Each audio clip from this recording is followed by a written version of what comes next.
Welcome back, agents. Our trio have encountered the thing that lives in Michigan, and survived. With that survival, fear begets doubt. Will they once again rise to the challenge and hunt the Malice in Michigan? Between both of those. Okay! Let me crack open an energy drink real quick, because I feel like it now. And... Are we the boys you're cracking open the cold one with? Yeah, it's not cold. I can't crack it, but I have a nice little iced beverage. That sounds delicious. It's mango juice. Wait for it, Ooh. wait for it. Here we go. There it is. Alright. So, welcome back to Project Astatine. Last time, we got lost in the woods. That was crazy. Yeah, if only we had someone who was trained in survival to guide us. Yeah, you do. That is true, you do. I am very trained in it. I don't know if I believe that anymore. Hey man, he figured it out after the fact, okay? Yeah. He got there. And I mean, hey, we're looking for the wolf. I found it. It's true. So fuck off. All right. You found us. So, so you guys went from the lodge after some preparations, and then drove down to a spot, I believe it was here, to try to go to here. Unfortunately, you got here. Yeah, I fucked up my navigation roll fucking twice in a row. Right. It was pretty great. And I was pretty happy, and I had to take advantage of it. I mean, come on. I mean, hey, that's fine. Yeah. I mean, it makes sense to me in my brain. Mission accomplished. Yes. So, you battled it out with some sort of creature, some sort of dog man, you might say. And y'all kind of came out pretty good. Yeah. One of you got a little in the head, but it's all right. That's fine. That's so now we can just recreate the scene on Airplane where they're slapping that woman over and over again. That's right. Yes. It's gonna be okay. Yes, that's right. You guys find yourselves in that field that we left off in. You kind of as you hear the last fading away of the running creature, and the final shot from Phil's not revolver, sorry, I don't remember what kind of gun it was. Big old gun. 357. Thank you. Big old gun, as the final echoes of it kind of fade away, you kind of notice how quiet it really is as oh, that's right, Phil, you also fucked up your medicine thing, didn't you? Your first aid thing. That's right. I remember that. Anyway, you kind of you notice the absolute silence that has befallen the forest, and as you kind of notice it, you start to hear the chirping of crickets now start to come back, and you hear the fluttering of night-dwelling birds starting to kind of fill the area again, and life seems to return to this clearing, or at least the signs of it, besides you and whatever that thing was. So we all wound up seeing it. Yes. Very clearly, yes.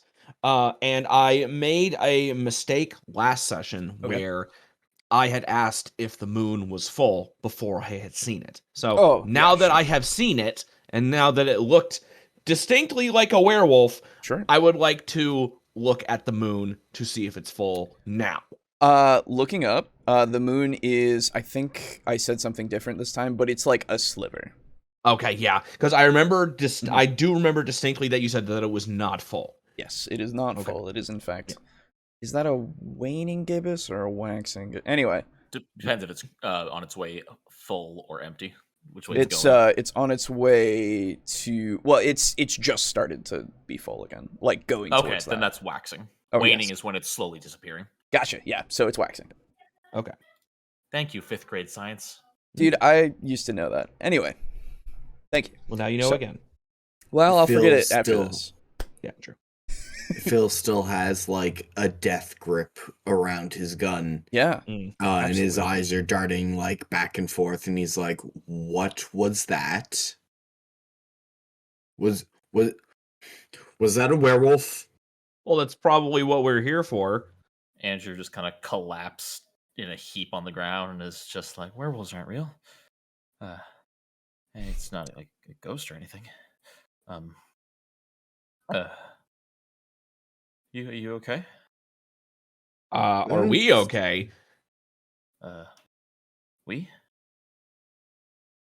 Oh, I think you're the one that was in like we seem to be okay, but like what about you? You're the one that kind of froze up. You kind of collapsed and then were, kind of mumbling a poem to yourself for a time. So that was a tiny bit weird. He just kind of looks up and tilts his head. Poem? Yeah, I think you were mentioning it sounded like French. I speak French. Yeah, you were reciting you were kind of mumbling a poem in French. I guess I don't know if it's a poem. The children's rhyme that the kid, like, 2nd graders sing it. Like a nursery rhyme. Ring around the rosy? Brogan, can you turn yourself up just a little bit? Okay. I don't know if that exists in French. I don't recall. I just recall seeing it and now you're here. You also gunshot. recall and feel the like absolute fucking scrapes and bruises you've given yourself from falling. Oh, that's right. I ate shit. Yeah, you ate shit. Your face is fucked up at the moment. Yeah. It stings a little. Why can't I find my HP? I don't know. Should be right under your right under your stats. Yeah. Under stats. So there all the we way. go. Okay, never mind. So did you kill it? I don't think so. We've driven it off for now. Tentatively say yes for now. And here, let's take a look. Let me. I want to do first aid on. Okay. I guess Phil, and then I'll go over and then see if I can do it on. Give me a first aid roll. Absolutely. Yes. Let's see. Not medicine, just first aid. Okay, 41. So that's success on Phil. Okay. Hold on before you do so. Too late. I already rolled, but okay. I take the phone out of my pocket and just like turn it toward myself to like record my injuries. Sure. Well, you can do that while he's basically trying to patch you up. That's totally yeah. Okay. Yeah, so you succeed. Let me go and check again what first aid specifically does, but yes. I want to say in Call of Cthulhu, it's probably different in Delta Green. It's like you restore like 1 hit point, you stop any bleeding if you do it immediately after. But in order to do any actual healing, you need medicine. Yeah, okay, so oh, okay. So this does actually repair some HP. Okay. Let me look. Good. It's on page 55. Healing. I am missing 2 apparently. Yeah. So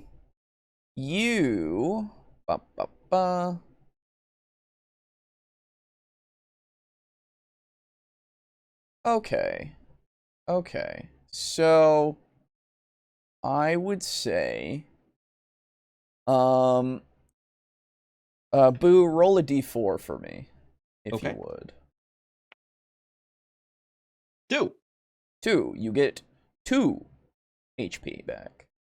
Okay. Sick. That is enough to bring me back to 10. Then fantastic. You go. And now I will go over and see if I can do some first aid to Andrew. was it? That's me. Perfect. Did you get hurt? I don't remember. I did not take any damage, no, but I Okay, did. well, you can still try. But You can still do it. Yeah. Yeah, he's still got like cuts and bruises Yeah, and shit, yeah, so it's I'll all still check him superficial over. stuff. Yeah. So 13, so another success. Yeah, I mean, you kind of, brush the dirt out of wounds and kind of sterilize them a little bit with, like, some water and such. Clean the scrapes and shit. Yeah. It stung a little bit, but now it's feeling at least a little more soothed. Yeah, at the very least, it might hurt, but you're not in any danger of it getting any worse. Okay. So, problem, unfortunately. Huh? And I'm kind of speaking to both of them as I'm doing this. Mm-hmm. Here's the problem. We've driven it off, and we know which way it went, but the problem is in the heat of the moment, I didn't really think to whip out the tranquilizer gun. So, we are left with a choice now. Do we head back to the lodge or a place with a signal and try to call Hunter and let him know what we've done, other than, aside from texting, get in actual contact with him? Or do we try to pursue it in its weakened and slowed state, try to tranquilize it, or finish it off? I don't think we should chase it. I think there are more. I would think it would behoove us to retreat for now and get this information to Hunter. Animals kind of can't remove bullets from themselves, so it will stay weakened. And even when it goes back to, I assume, its human form, Well, we don't know if it's a human. Pay attention to movies, dude. Werewolves are always humans. Werewolves Pay attention to aren't real. movies. Look at the moon. Okay, yeah, that's a thing. Yeah, sorry. That was one of the first things I thought of. Well, in that case, as I was saying, humans can't remove bullets if it turns back to human. But just because it's going to stay wolfish, we assume it's not going to stay, or not going to be able to remove the bullets. So either way, it's just not going to be able to remove the bullets, and it'll stay weakened when we hunt it next time. Well, here's hoping, at least. Because unfortunately, at the end of the day, or the night in this case, we don't know enough. We just know that it looks like a big bipedal wolf thing. We don't know if it can regenerate or how intelligent it is or anything like that. But this is definitely the safer option to take. So I'll, majority rule. Yeah, We'll head back. I think next time we'll be more prepared to hunt a werewolf too. I think if we do that next time, we should probably bring a shotgun. Bring something that can, because if it can only really attack us physically, a shotgun would be a big help. What? Yeah, shotguns for all. But what if there's more of them? We could barely take one without dying. Well, I mean, I don't know about you, but we came out kind of okay. It might have been luck, but I mean, hey, lucky rather than skilled. If it bleeds, we can kill it. Yes, but we also bleed. Not as much as you both heard all the other howls, right? Howls? Other howls, no. No. More of them out there. Maybe might have been wolves. Honestly, could have been. Sometimes wolves like to hunt alongside werewolves, I would bet. You keep saying werewolf like you're positive. Well, I mean, that's essentially all it's just a term we're using at this point. Okay. I have you ever played so back in my college days, I played a lot of video games. Okay. And there was this one game in particular called Skyrim. Oh gosh. That had... Don't worry, they're still releasing new editions. Yeah. That had werewolves that looked a lot like that, except less furry. But one of the things you could do is you could howl and call other wolves. Oh. That is a thing, I think. So I'm gonna call a spade and say we call it werewolf instead of, and then Phil holds up like quotation marks fingers. He's like, instead of that weird wolf thing we found in the woods that Andrew ran from. Yeah, it's just it's just pithier, I guess. And Phil shot the fuck out of it, and somehow it worked. Still doing the air quotes. still doing the air quotes. Yeah. So now the other thing that'll be important to know and think about and maybe get our story straight is, depending on where we are in relation to the lodge, do we actually know? Have we located ourselves? You did. Remember, before the encounter, you had just figured out exactly where you were. Perfect. Okay. Then, given our proximity to the lodge and the fact that your gun is very loud, and we did say that we were going to go out and do some hunting. I can't hear you over the tinnitus. What? We'll need to do something about that.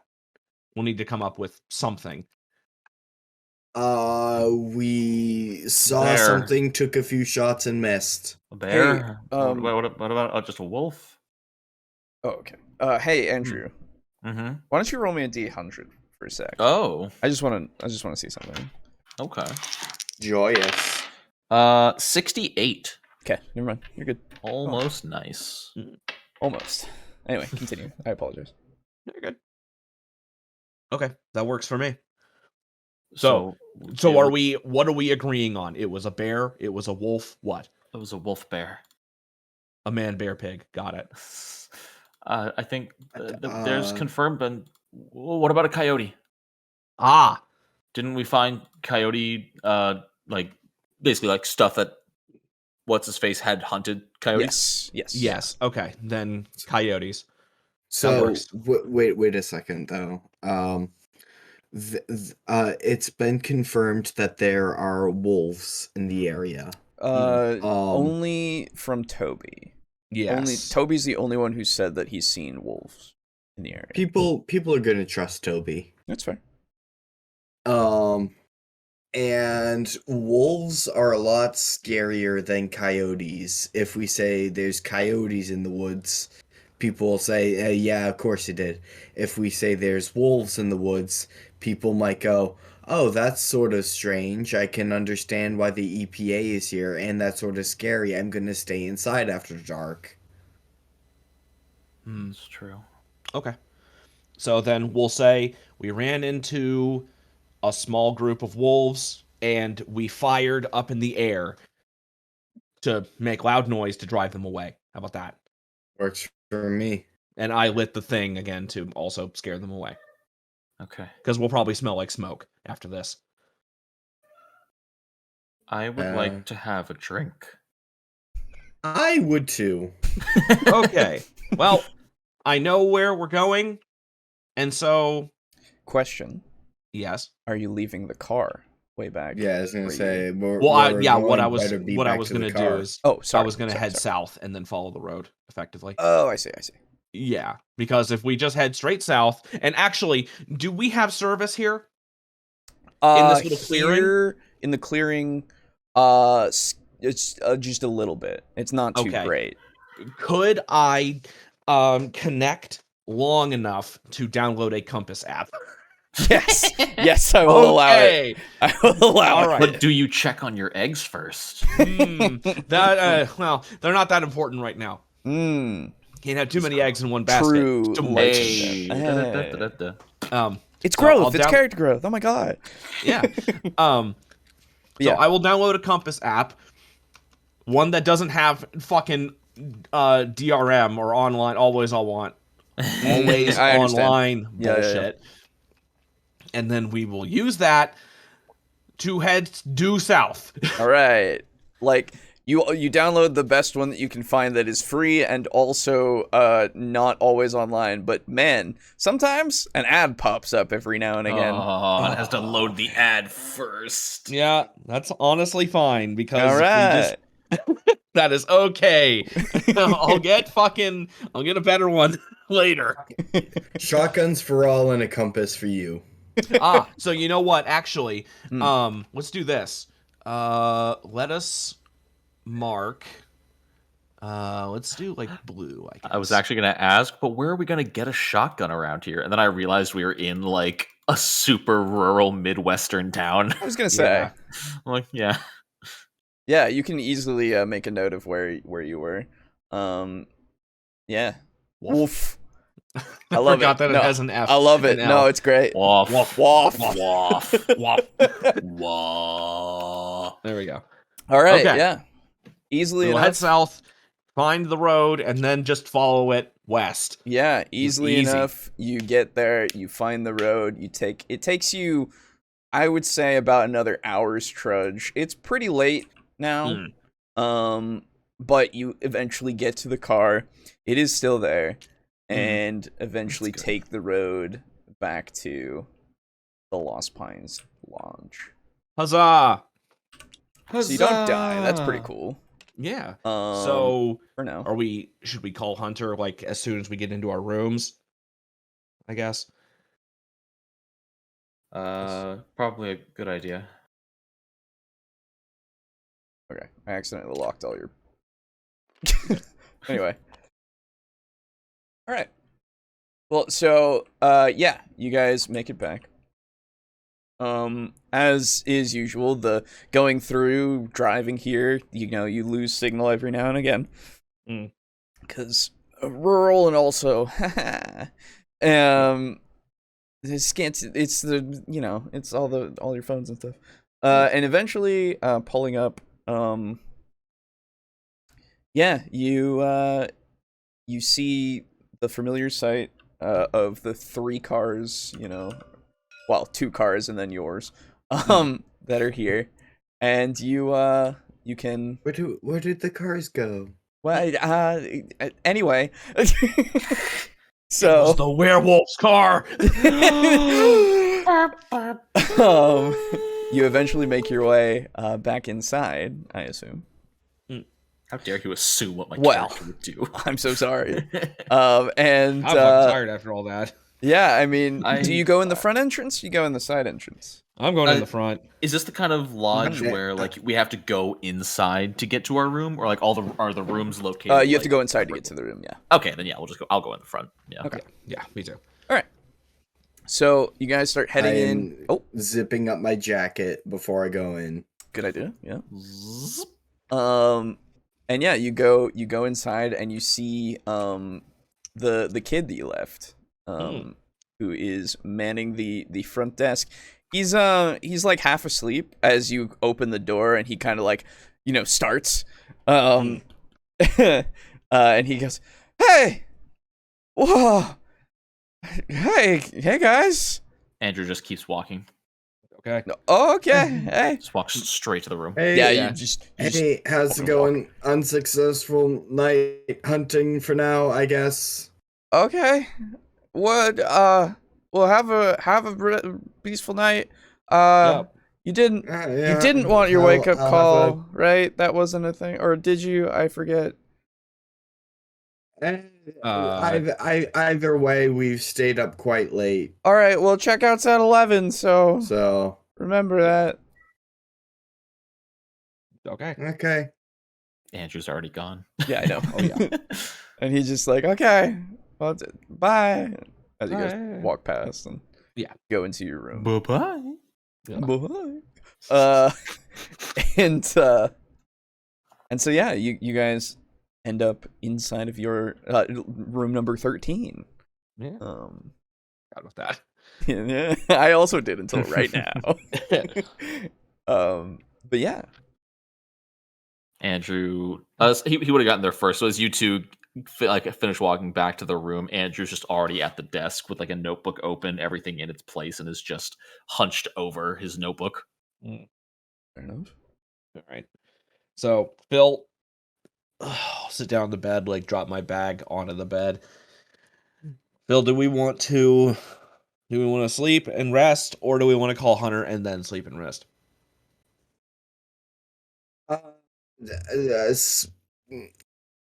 Call Hunter probably. All right. You want to flip a coin to see who has to do it? I'm the one who shot it. I am potentially ruined it, like its hide. So I'll do it. All right. Okay. So you take out the burner. Yeah. Mm-hmm. And the burner that has the phone recording too, I believe. No, you put that on your regular phone. I remember you saying that specifically. All right. Oh, that's right. Yeah, because the camera quality would be better. Yes. And you hit the little speed dial. It's the only other number in there, and eventually it starts ringing. It rings twice, and then you hear a Phil. Hunter, hi. We encountered it. I am messaging you with the recording on my other phone right now. Don't do that. Okay. You have a recording. Yes. All right. I recorded it with my main phone because I figured the camera quality would be better. Okay. I will send somebody to come and get that. Okay. Let him know we're in the Lost. Does he already know we're in the Lost Mine Lodge? I think you guys told him that. I'm pretty sure. Yeah, because he said you would be compensated. Yeah, we're in the Lost Pines Lodge right now, room number 13. And it looks like a giant werewolf thing. Shot it like 4 times with a 357 and it still ran off. Oh, okay. Good. Howled like a wolf, and Andrew says he heard other howls. That's Andrew concerning. kind of flinches in the corner. Yeah, that's concerning. Did you see any others? No. Do you know where it could have gone? We know it ran off in it was the western direction. It was west, yeah. Yes. We know exactly, well, more or less where we encountered it, and that it ran off west. So we know roughly where it should be right now if it continues going due west. Any serious injuries for you and your team? Some injuries that hurt like a bitch, but topical. Fantastic work, then. I suppose I think my guy will get there in the morning. So wait for him if you would. All right. The creature. Do you think that you guys will be able to get it? Huh. We should be able to bring it down as long as we get like loaded up with some better equipment. Have your guy bring shotguns. Or do you intend to kill it? We can if you need. I was hoping that you wouldn't. That was the original plan.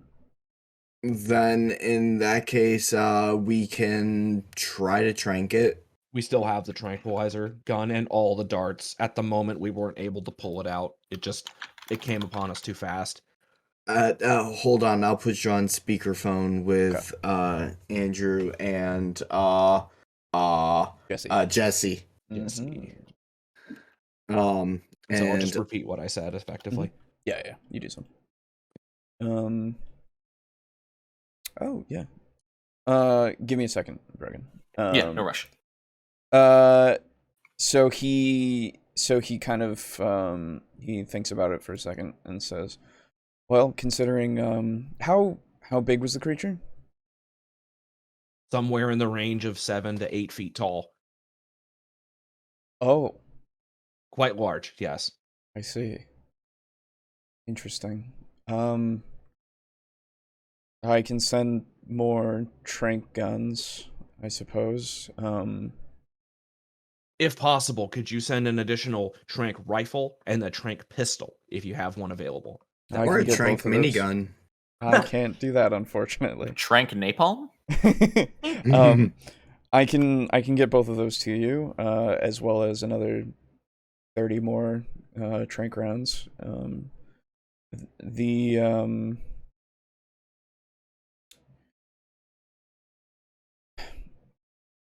Well, that's just an interesting thing. It brings to mind something. Something. I can't remember it at the moment, but there was something that I read a long while ago about the area. Where did you read it? Browsing, really. A lot of information is out there on the net, and well, you sort through a lot of it trying to figure stuff out. I just didn't think that. Well, anyway, I suppose you all, well, I guess this is an official kind of welcome to the world that we live in. A little bit more than you might have had before. What do you call this place? The World of Darkness? No, I don't. Sorry. No,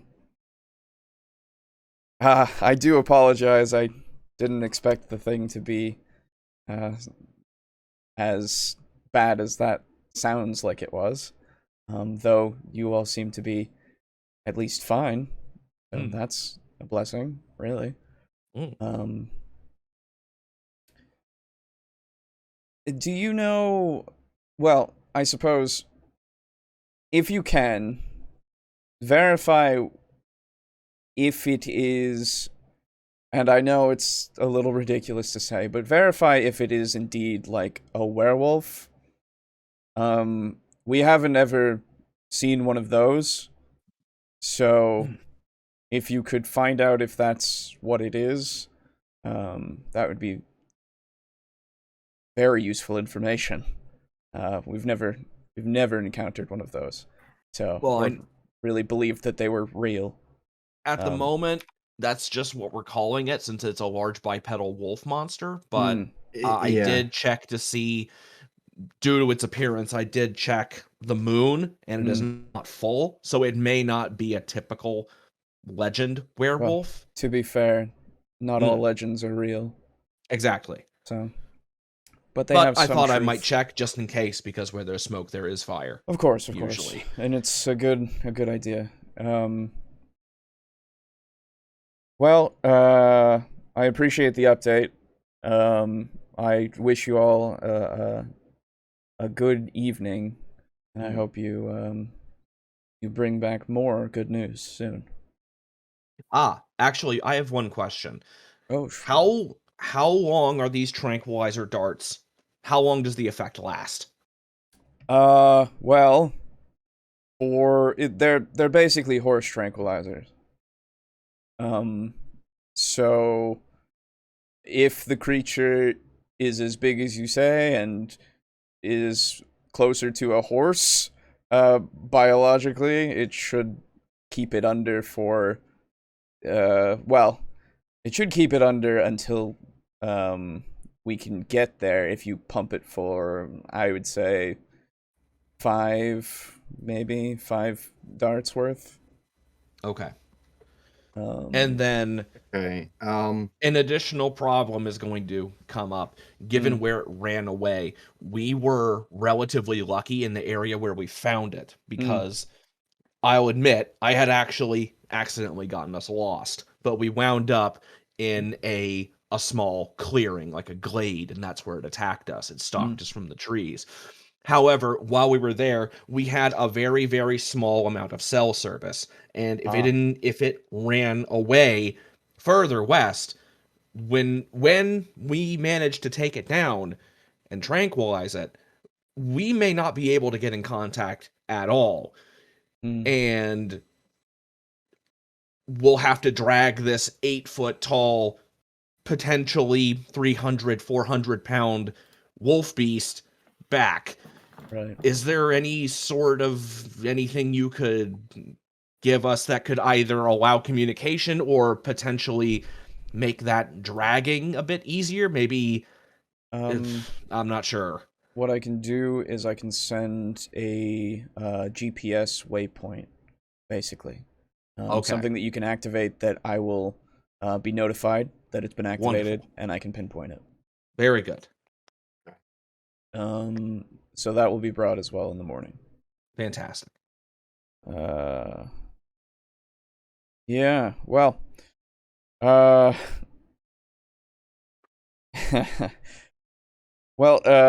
enjoy the rest of your night, gentlemen. We'll try. Yeah. Sleep tight. Yeah. We'll and we'll speak again soon. Sounds like a plan. He hangs up. Oh. Wow. Kind of love Meandering. No. Yep. I was gonna say we found a list of locations that the werewolves have been found, or dead bodies that you sent that to him. Yeah, we already sent it. Oh, okay. Never mind. Yeah, you actually gave them to him. Cool. So Andrew, hi. Yeah, you wanted to do that. Give me a second here. Let me look at. Oh, you wanted to do that? Yes, you wanted to do. How dirty that. So I would love for you. Ooh, give me. You don't have an art, do you? No, I sure don't. Nah, okay. I'll let you do just a straight. Ooh, what's your intelligence and what's your dex? Intelligence is 75, dex is 50. Okay. I'll let you do a dex check. Okay. To see how well you make it. 18. Okay. Nice. It's pretty, like, it's not like detailed to perfection, right? It is a suitable looking like wolf man, basically. Could have been like a prototype that like a sketch drawing that they made for like a storyboard, basically. Yeah, and that's sort of what I'm going for. If anyone looks over at Andrew, effectively he's just like feverishly like pencil sketching out a picture of the beast. Like he's not an artist, but he's just like he wasn't even like paying attention to the phone call whatsoever. Right. He's just scratching it into the notebook. Yeah. And it's like, I mean, it's accurate enough. Like you can tell the limbs and such. Like it is, and you can see some indications of the bulk as well of the beast. But like it's, it wouldn't pass for anything more than just Andrew is into werewolves. That's weird. Fuck, Andrew's a furry. Jake, this is my OC.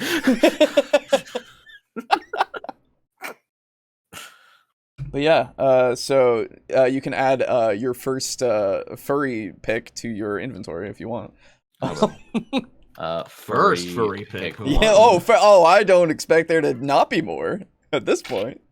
He's tried once, and now he's got a taste for it. Yeah. It's like the whole like, this better not awaken anything in me. Yeah, it's that. Anyway. I think you'll be fine as long as you don't draw it with a massive dong. Did it have a massive dong? Oh, I hope. Nobody noticed. You weren't looking. You were looking at it trying to kill you. Next time you see it, though, you make a note in your brain to like really look for that dick. Okay.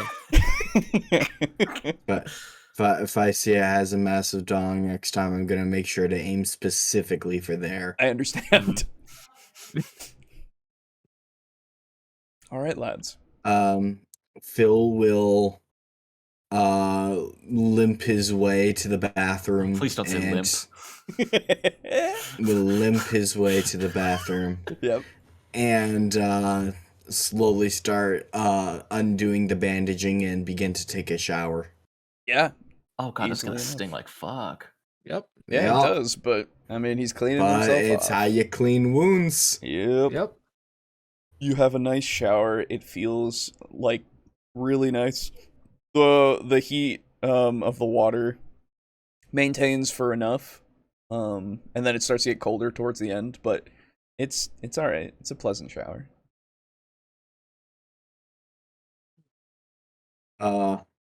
As Phil is like binding himself back up after the end of his shower, he like leans his head out of the bathroom and he's like, do we have any isopropyl or like peroxide?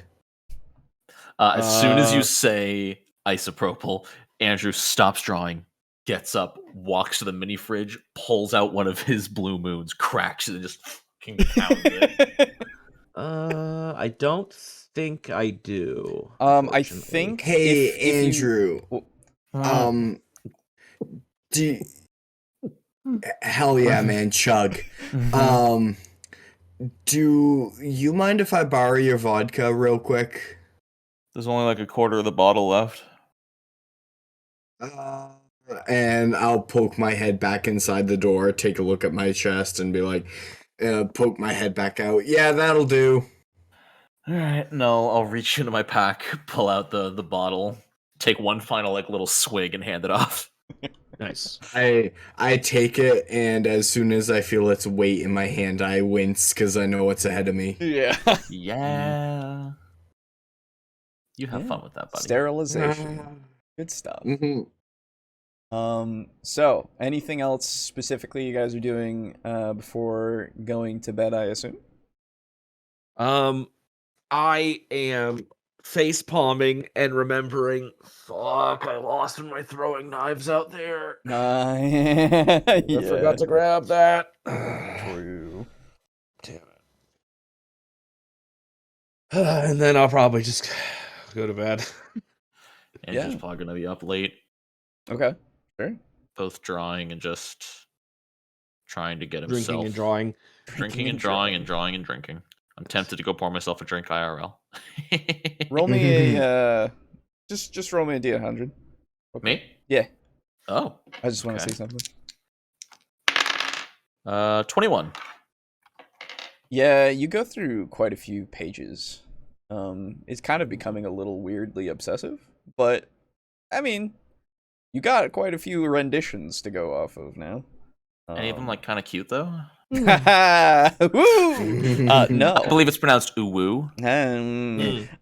So The technical term is kawaii. Hey. Kawaii.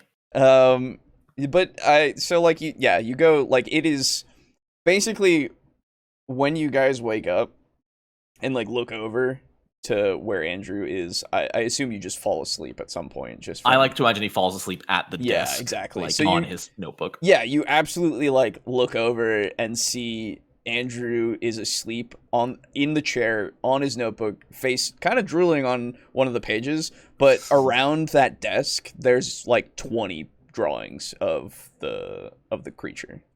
Jeez. That are just like in different like form, like one with like the head like right there as the center, and it's just like looking, and it looks like it's staring at you. I mean, as best as it can, because it's not like 100% great, but you know, you can get the general feel that this seems to have deeply affected your companion a little bit. And it's also there's a couple of them that have like multiple in the same drawing, and yeah. There's one of them that looks kind of anime. Trying different art eyes. styles, you know. Yeah.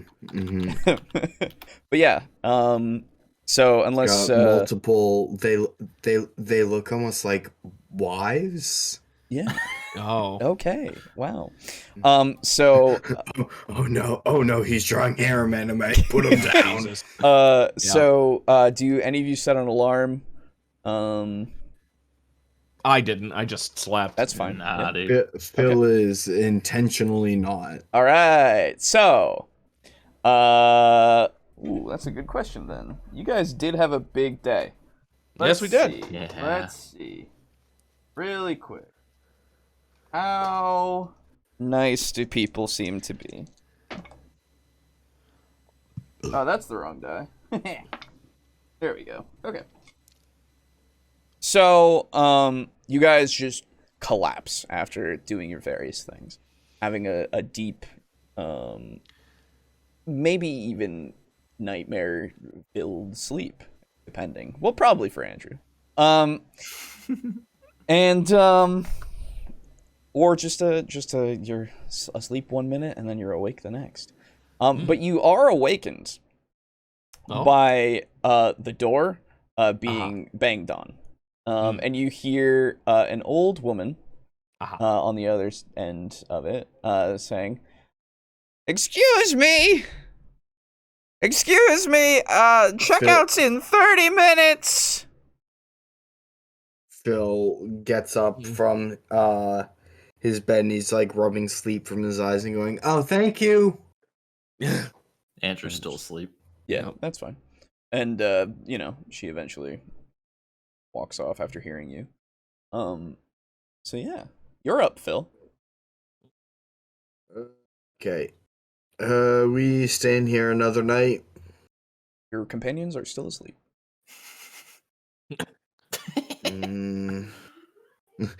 Upon hearing that he's got no answer, Phil like removes the hands from his face and opens his eyes and goes, "Oh, huh." And looking back and forth from Andrew, who passed out at the desk and is drooling on some paper, and Jesse, just like spread eagle on the bed. Just pretty much. Absolutely. I figure I will probably have better luck with Jesse, so I walk over and I just tap him on the shoulder and be like, "Hey, checkout's in 30 minutes." Okay, I'm ready. I went to yeah, sleep he just ready. went to sleep in his clothes. Yeah. This is a common occurrence for Jesse. I grab my bag. Okay. Good to go. He's ready to go. All of Andrew's stuff is still like perfect. Well, not perfectly organized anymore because he passed out, but it's still all over the desk. Yeah. He's still asleep. Oh man. So I'll get up and start stretching and shit. Yeah, I'm gonna go get ready. Mind doing me a favor and packing up Andrew's stuff? Yeah, I'll be sure to. Does Andrew have a bag? Yeah. Yes. Yeah. He does. Okay, then I'm gonna take all the stuff and I'm gonna actually like investigate the bag and see if there's any particular kind of organization to it, like with the stuff that's currently in there. Very kind of you. So you can see it's the kind of bag that has like a the backpacks with laptop holders. Yeah. It's that he has that, but it's that's where he keeps a couple of books, like textbooks. In the front pouch, not like the main pouch, but the front pouch has his burner phone as well as a pair of binoculars. Okay. And the rest of the inside is where he stores sort of everything else. Okay. Which right now is then I'm gonna take the stuff in the bag and I'm gonna start moving it into different pouches and deliberately spread all his shit into different things. I say. Oh no, it'll be so hard to fix my. Yeah, no. That was I know exactly. That's phone. That's the whole point. That was not the point. Yeah. So you successfully start moving some of his shit around. Yes, and mixing it up. And then once I finish packing up the stuff that he's not drooling on, I'll set it on the table in front of him, and then I will roust him from his slumber. Andrew, you wake with a start. Woof. Oh God.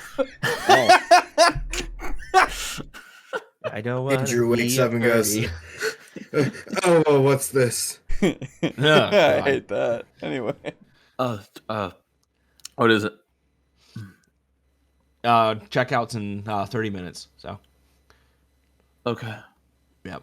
So what you're saying is I've got 20 minutes. Yes. Just flops back down. Yeah. He's a teacher. He doesn't get enough sleep. It's fine. It's true. The alcoholism is not just to help him with his confidence. It's also to help him sleep. Oh, that's sad. Yup. Anyway, so yeah, eventually, you guys pack up, and get yourselves all ready. But as you're kind of, near the end of your packing, you hear a knock on your door. A nice. Hold on. Mm-hmm. I still got 15. Yeah. It's going. Oh, hang on. I'll open the door. Before you stands a very, like, it's weird to say generic, but he looks very generic. He is just a man who is, like, the features, you would say he's probably somewhere from 20 to 30 years old. He's, like, blonde. He's white. His eyes are hazel. That's right. And he's wearing just, like, some regular kind of clothes. Like, he just seems some dude just here now. Neat. And he's carrying a kind of like a satchel. That's the word. Ah, okay. And he says, "Good evening. May I come in?" Sorry, good evening? Wow, my brain. It's night right now. Good morning. It's morning. Yes, good morning. May I come in? Sure. And he kind of just step back and gesture for him to come in. Yeah, he walks in and kind of surveys everybody. Just kind of nods to the other two. Oh, Phil is still in the bathroom. I've got my head down on the desk. He nods to the bathroom door. Sure. Andrew's not asleep at this point, but he's just doing that thing where you still have 10 minutes before school. I feel you. Yep. Yeah. So he just walks in. Never mind. And he looks at Andrew for a second, then he looks at you again, Jesse, and then says, "Where is Phil?" In the bathroom. As if on cue, Phil steps out from the bathroom with, like, a wet toothbrush. He goes, "Oh, hello, I wasn't... Are you, do we know each other?" No. This is our delivery man. From last night. From... God damn it, I was hoping he would say Hunter instead of you, Andrew. Because I wanted to make sure that he knew about the organization. So, I mean, who else would come into our room at this point? We've already had a visit from the hotel staff. I don't know, a creeper. That's me. I mean, we do have a werewolf person. We do have a dog man. I have heard, and I've also heard there's a video. So, and now I'll gesture to Phil. That's his department. He's the one that took it.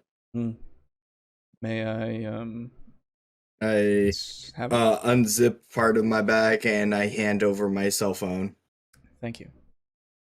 He goes and he just sits on a bed, and pulls a laptop out of his satchel, as well as a USB, and hooks it into your phone. Actually, see that I don't believe that he did that because Phil has he's got an Apple phone. Ah, well, unfortunately. So that's impossible now. That's true. Well, regardless, he fits the correct cable into your phone. And then into he pulls out a lightning. Exactly. Oh my god. But he does so, and then you see him turn on the laptop and start working with it quickly. Alrighty. He's just doing that. He's just sitting there silently, just typing away now, doing stuff. I'll just wait because I know what's coming. I'm just gonna wait until he finishes his business. Okay. Yeah. It takes him like 5 minutes or so. Not even really. And he just then closes the laptop and unhooks the phone and puts the laptop and the cable away, and then hands the phone back to you, Phil, as he gets up. I will take it. Thank you.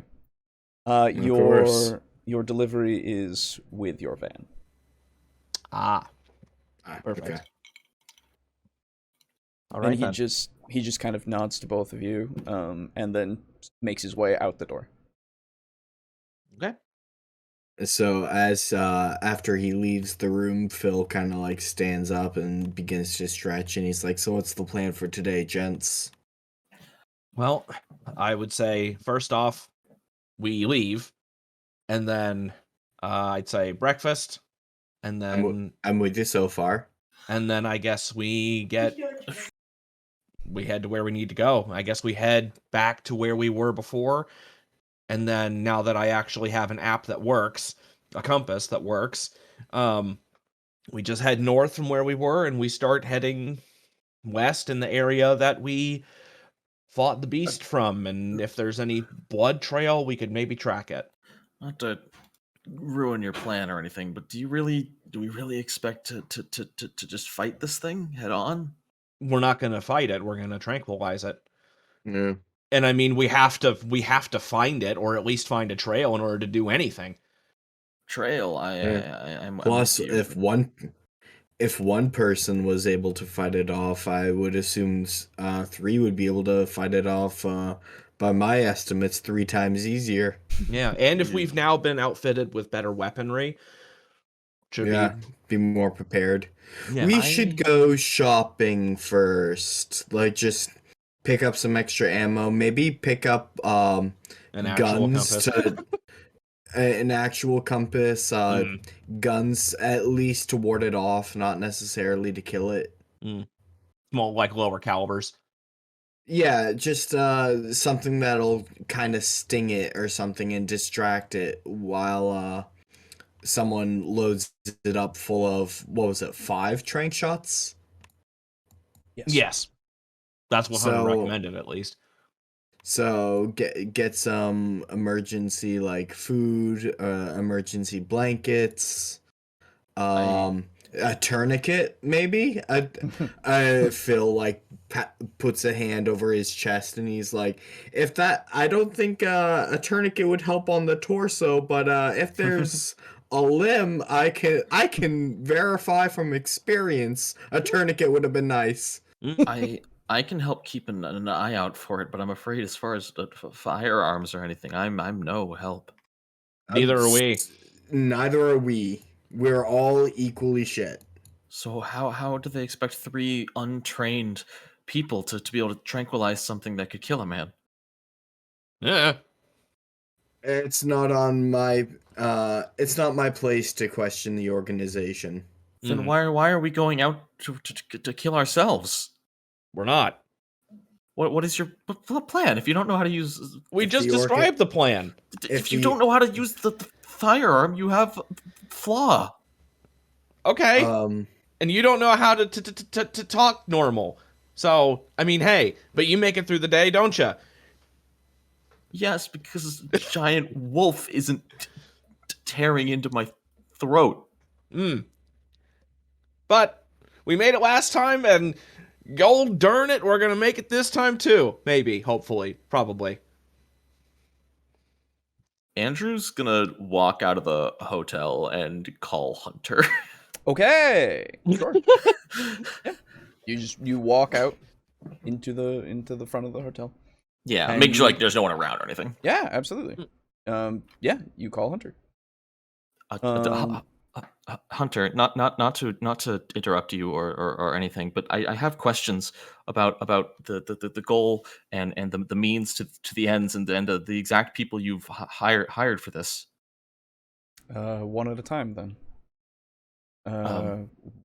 Which one first? None of us are trained in firearms or tranquilizers or the like. Can you hold a gun? Hold, yes. Aim and point shoot. It? Yes. Not if it's running at me. Well, I'm sorry, but unfortunately, we're a little short on other agents. You guys are the only ones who could investigate this right now.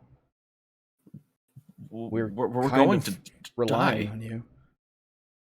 You didn't tell us that we would be expected to shoot down something like this. We didn't think that.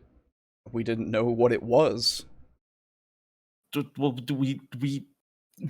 we discovered what it was. So can't you call in a different team to finish it?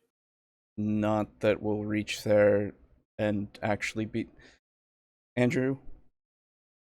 I'm sorry. Again, you are the only team that we have right now that can even try to take care of this. If you don't, it could kill more people. Why? Why are what? You don't have people? Where are people, but we don't have enough.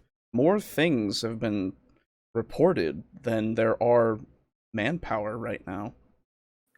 We have many teams investigating at the moment. We're getting as much information and capturing as much as we can in order to start learning and start training people better. And if we die, then what? Who tells our friends, our families, my students, my coworkers? Who tells them? I'm sorry, but I don't know if we could afford to actually tell people how you died specifically, if you do. But your death will be known. And you can't provide us anything more than a few guns. We've provided you what we can.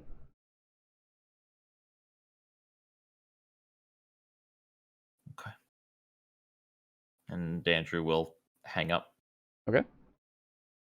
And he'll rejoin the others, looking incredibly dejected, looking at the ground. Yeah. So while he's had this conversation, what are you two doing? I'm finishing getting packed up and waiting for Andrew to get finished packing up too. I'm assuming, or not Andrew, Jesse. Yeah, I'm pretty much good to go. I'm assuming Andrew is just talking like right outside the room in the hall. No, I'm outside the building. Yeah, he went outside and a little ways off. Yeah. Well, you ready, Andrew? Andrew, Jesus, Jesse. Yep. So, right. like, I'll like sling my pack over my shoulder and be like, "So, you know any good restaurants?" You do As I close remember the door you behind do us. have continental breakfast here. So, Gonna need to eat that. at least I'm all right with checking out the continental breakfast, but I would like something a bit heartier and maybe probably definitely served with a chocolate alcoholic milkshake. Ooh. So early in the morning, huh? I was gonna say, I thought. Or is that for Andrew? I'll buy one for Andrew too. Okay. Yeah, it seems like he might need one. He's probably still pretty damn shook up. I am, but I forgot I got a snack for this game. Hold on. Oh, nice. Ooh.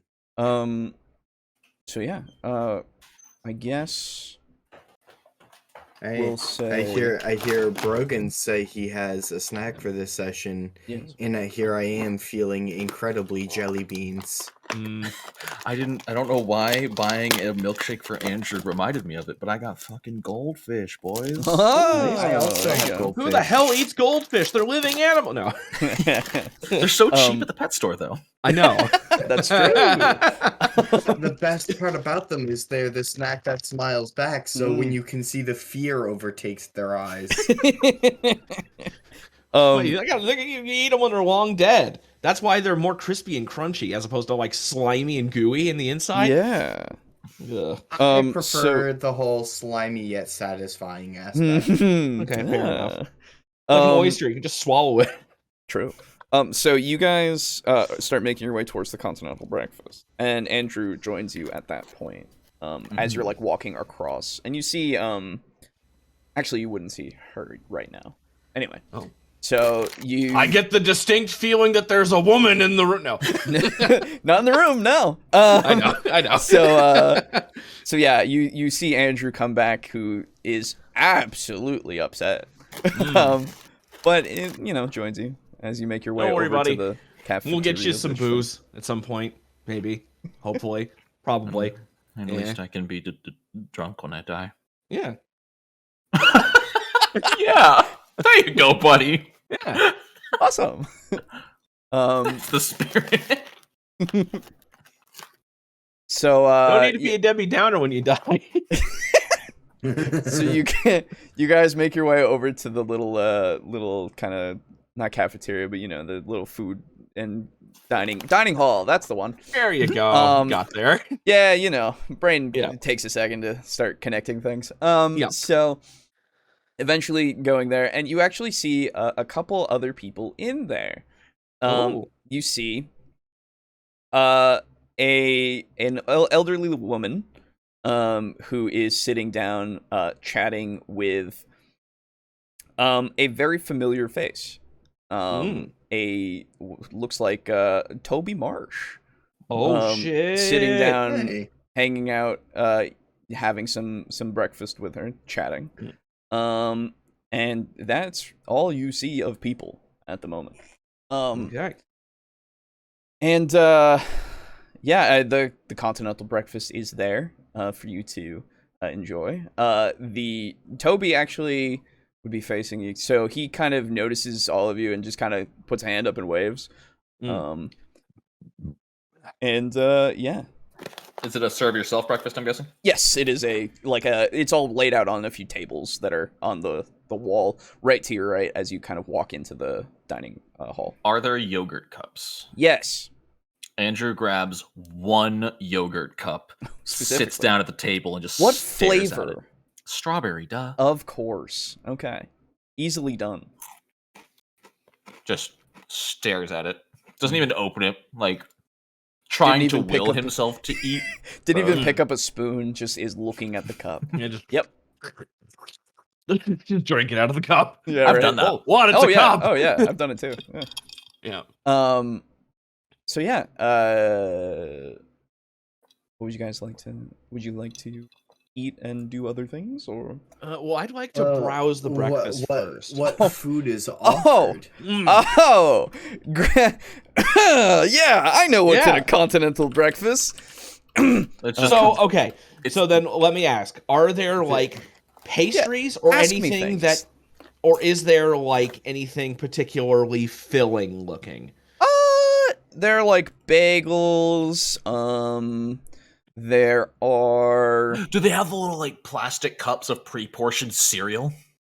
No. They have little bowls that have those cereal dispensers that you turn the knob and they it's those.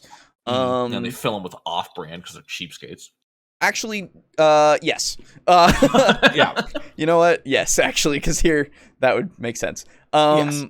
There is fruit. There's there's coffee. There's tea. There's some orange juice. I'll grab a cup of orange juice. There is there's a very scant selection of pastries. You can tell and see that they're other people have eaten here already. And most of the pastries are gone because of that. Fair enough. And you see jam as well as some bread, and there's a toaster that you can toast it in. And only a few pieces of some very very nice looking bacon. Okay. Then I'll grab a thing of orange juice, and that'll be it, because I'll probably, since we're going to be going shopping anyway, I figure we'll probably get a more hearty breakfast from Sure. a good old American restaurant. Sure, if you want. You know, with like fucking bacon and eggs and Mhm. sausage and syrup and Yeah, all the stuff that waffles and looks French like toast. Yeah, all the stuff that looks like more hearty seems to have already been picked out. Yeah. 'Cause you guys woke up a little later. I will grab, are there any cinnamon rolls? No. Or danishes? What pastries are there? There is lucky duck. There is one pastry left that is a like a raspberry filled, like, you know those raspberry ones in like, or sorry, it's a pastry that has that raspberry filling in the center that you can see. Oh. I know what you mean. I think it's a Danish. Is that a Danish? Okay, yeah, it's a small Danish. Small raspberry Danish. But here's the thing. Were they baked or were they clearly like just taken out of a box? Oh, it was clearly taken out of a box. Oh. Lame. I will grab a raspberry Danish.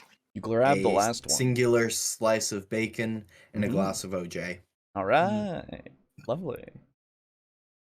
Do you guys sit down with Andrew? Did Andrew sit down next to Toby Marsh? No, he sat at a different table, and he's just table. looking. You notice it. He's just looking at a cup of strawberry yogurt. Yeah. Actually, you know what? I'll grab now that I noticed that, I'll take a look. I'll grab a spoon, walk over to where Toby Marsh, and like on the way over to Toby Marsh's table, I'll fucking put the spoon on his table in front of him, and then I'll go over to Toby. Okay, yeah, you do so.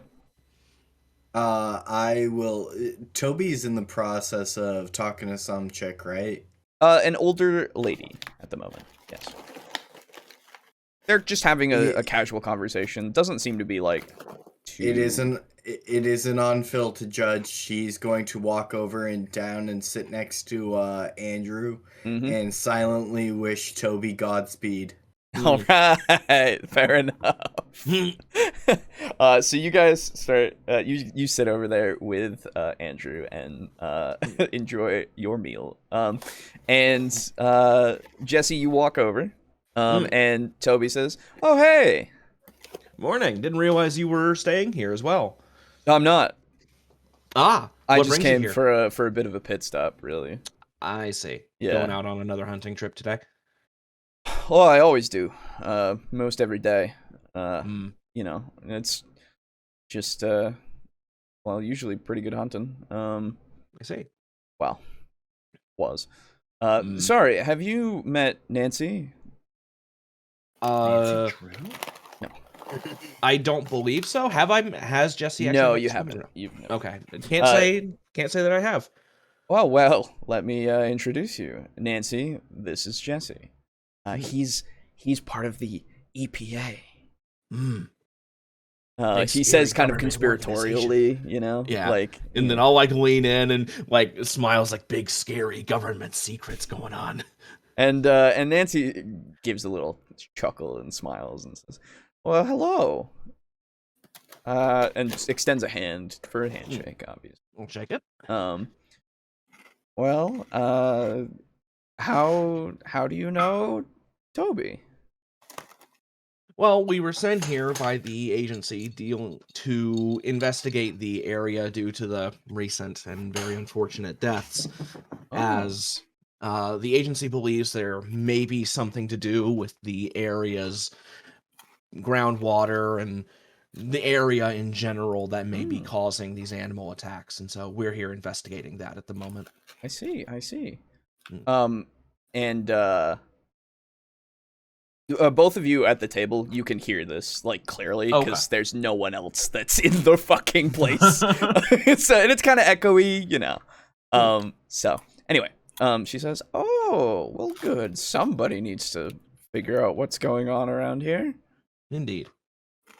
Well, and I know Toby because after doing a bit of a preliminary investigation, we learned that he had been encountering some rather interesting things in the woods, and so we tracked him down, and learned a bit of information from him.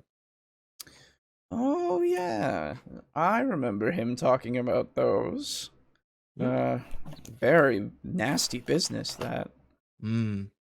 And Toby kind of like is just nodding and says, "Yeah, I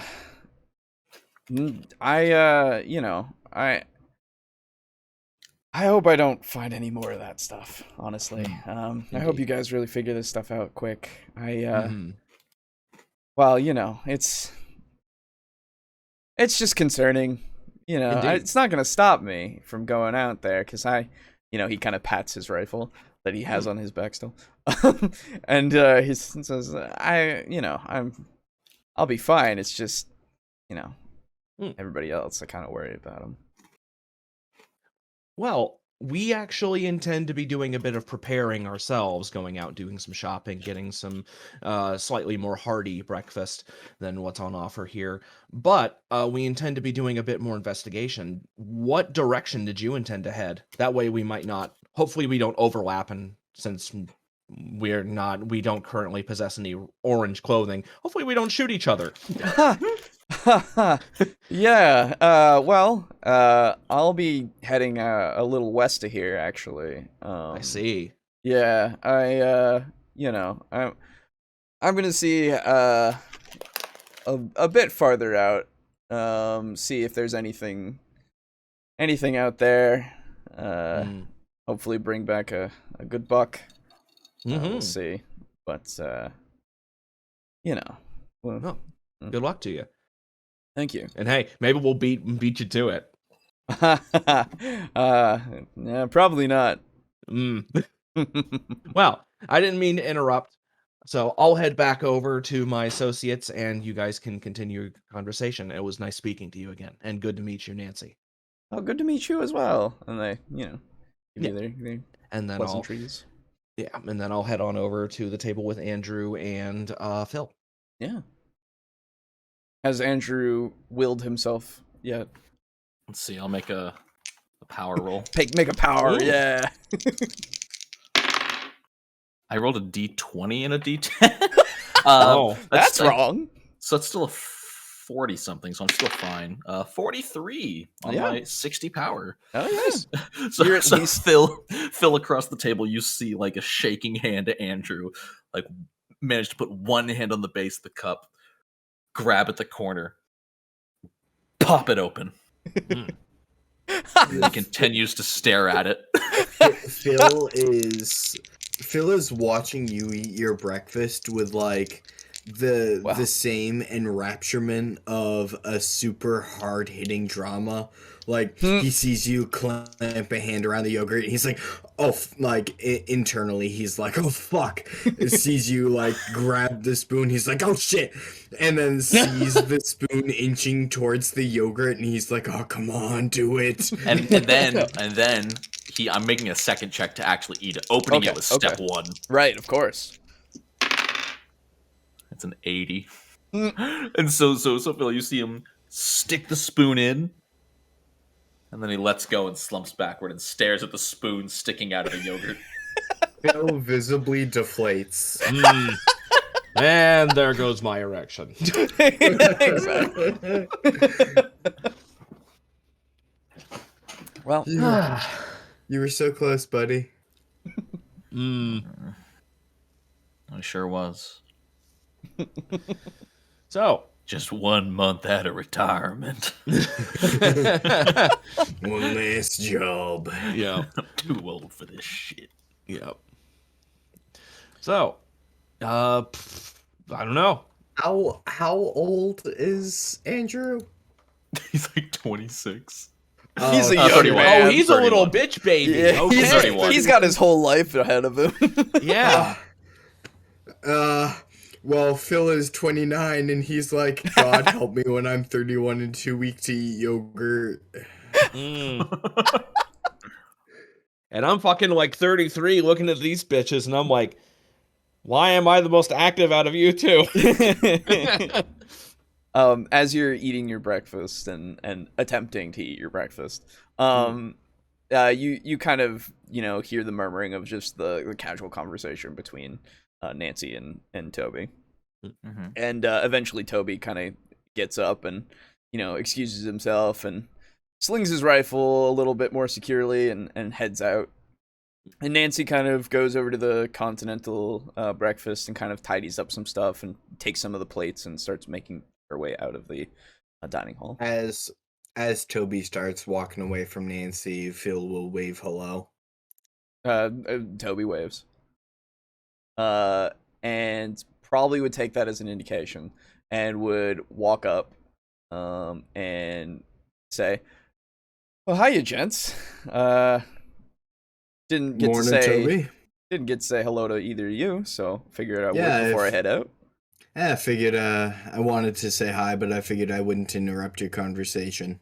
Oh, don't worry about that. We do that to each other all the time around here. Must be a city folk thing. Probably. Well, I hear you're... Oh. Andrew kind of looks up at Toby and just says, "Don't go in the woods today." Okay. Interesting. He just kind of says, he just like shakes his head and goes, "Can't do that, friend. I got a living to make, unfortunately." Phil kind of actually falls silent a bit as soon as he hears "Don't go in the woods today," and he's like, "Yeah, I would advise taking a couple days off."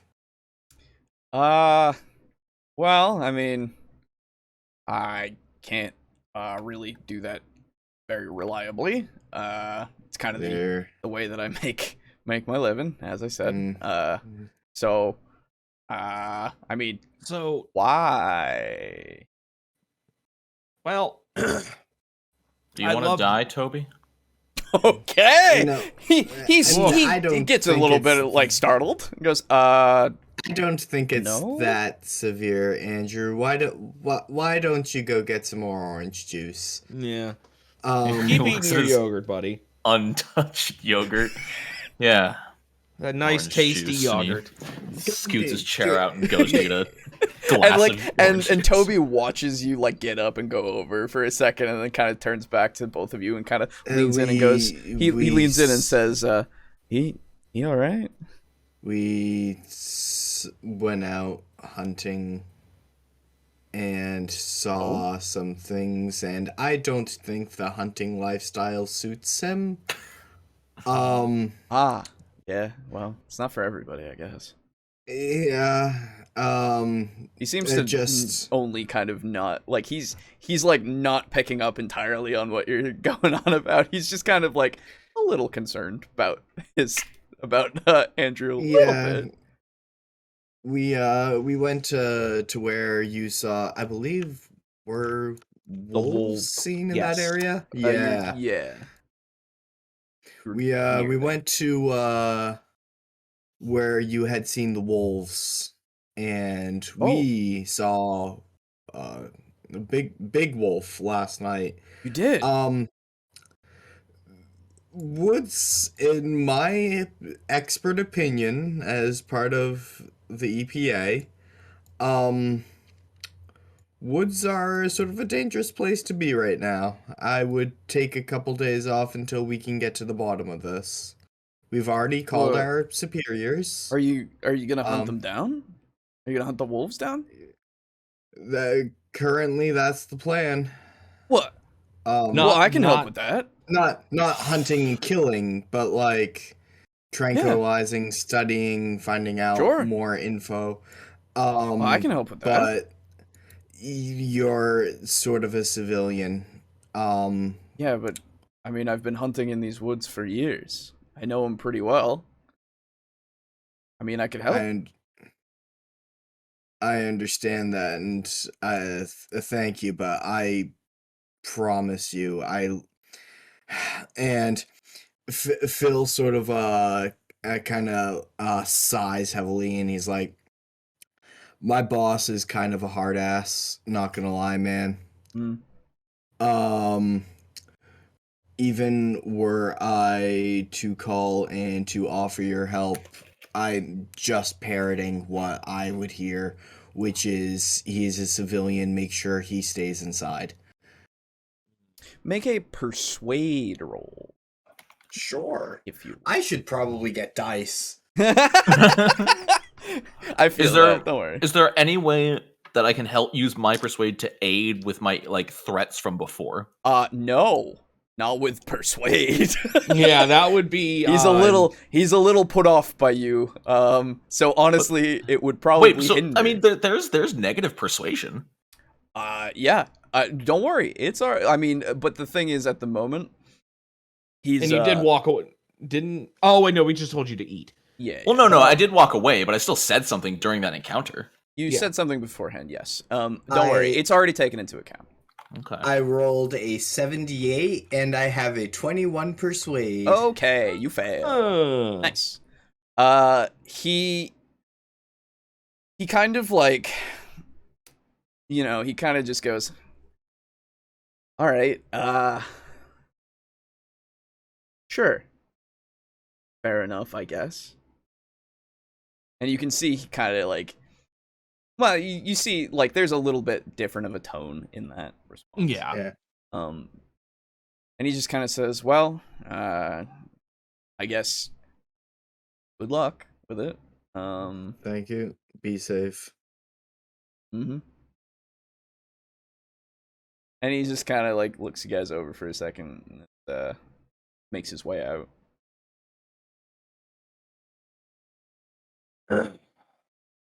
As soon as he leaves, Phil talks to Jesse like, I don't suppose he's gonna stay out of the woods, is he?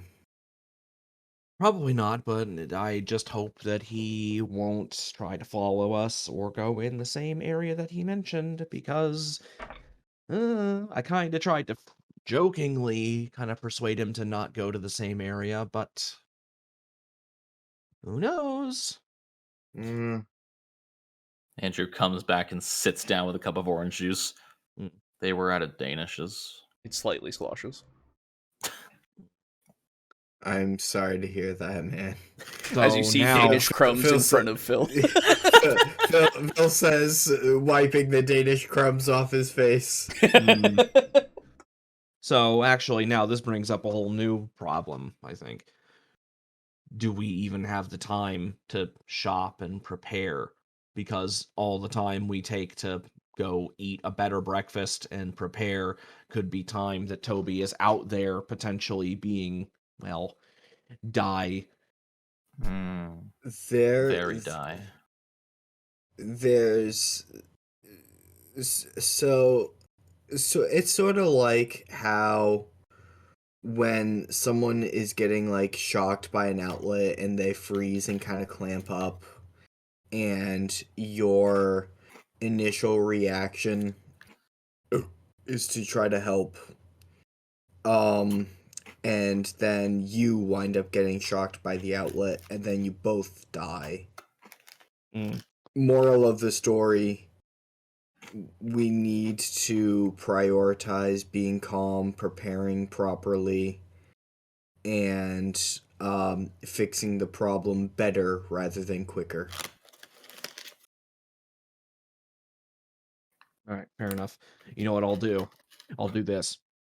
And I'm going to actually stand up and I'm going to see if I can... Did Toby leave the room? Yeah, he left the dining room a while ago. Okay. I want to leave the dining room and see if I can't catch up to Toby and see if I can. Maybe if I don't see him in the main hall, I'll go outside and I will see if I can spot his truck. Do you leave via the entrance, the front entrance, or a side entrance? The front entrance. Okay, you walk out. You do not see his vehicle. Okay. Give me a alertness check. Okay. Separate my dice now. Yeah. I haven't rolled them. I always put them into a little group. Damn, 73. You kind of, keep your eye out. You kind of perk your ears up, but you don't notice anything else. Toby seems to have vanished. Shit.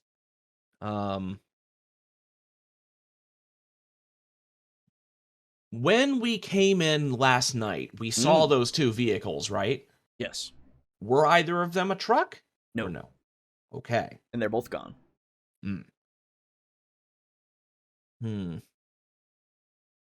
Okay, then let me see. Could I use, let's see here. Hang on, gotta look at my skills. Could I use, it would probably just be alertness again. Or actually, you know what? No, it'd probably be search.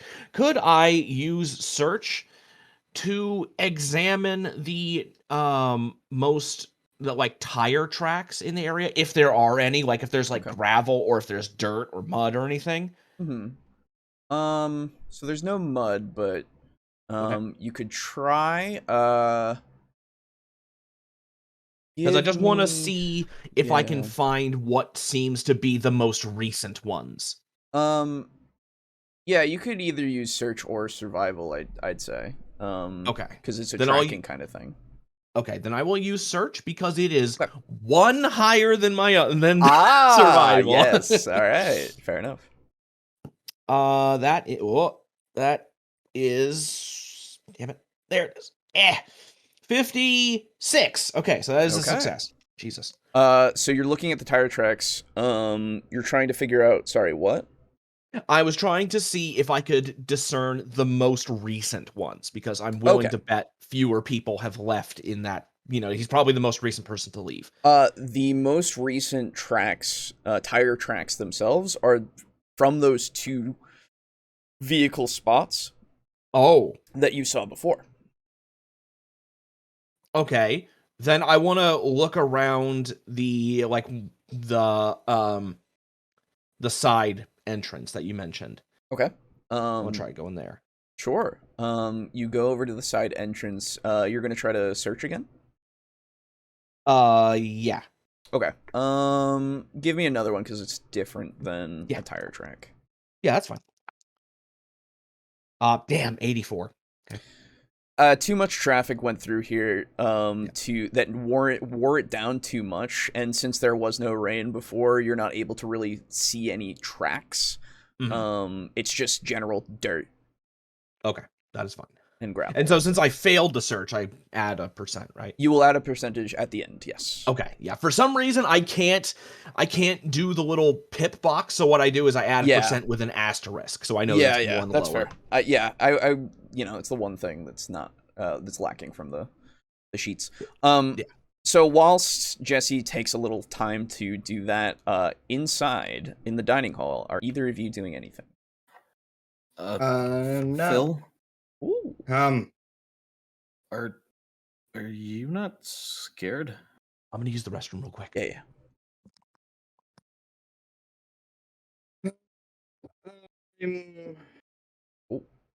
I'm concerned.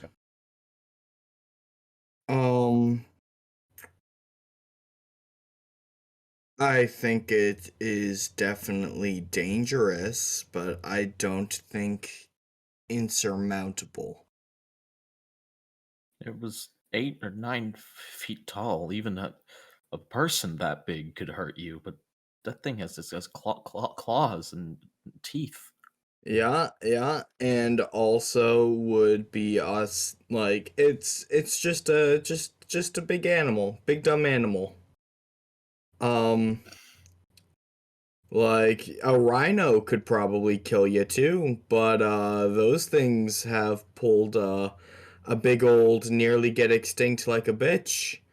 But again, they're hunted by people who know what they're doing. We don't. Now we do. Do you expect to let it get a hold of you first before you shoot it again? Do you think you can shoot it from far away? I don't think I'm good enough with guns to do that. That's what I'm saying. None of us are.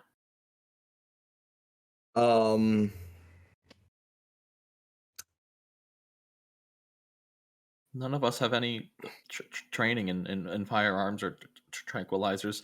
And when I called Hunter, he just said that they only sent us because they didn't have anybody better. We were just a last choice, effectively, like the last kid at dodgeball.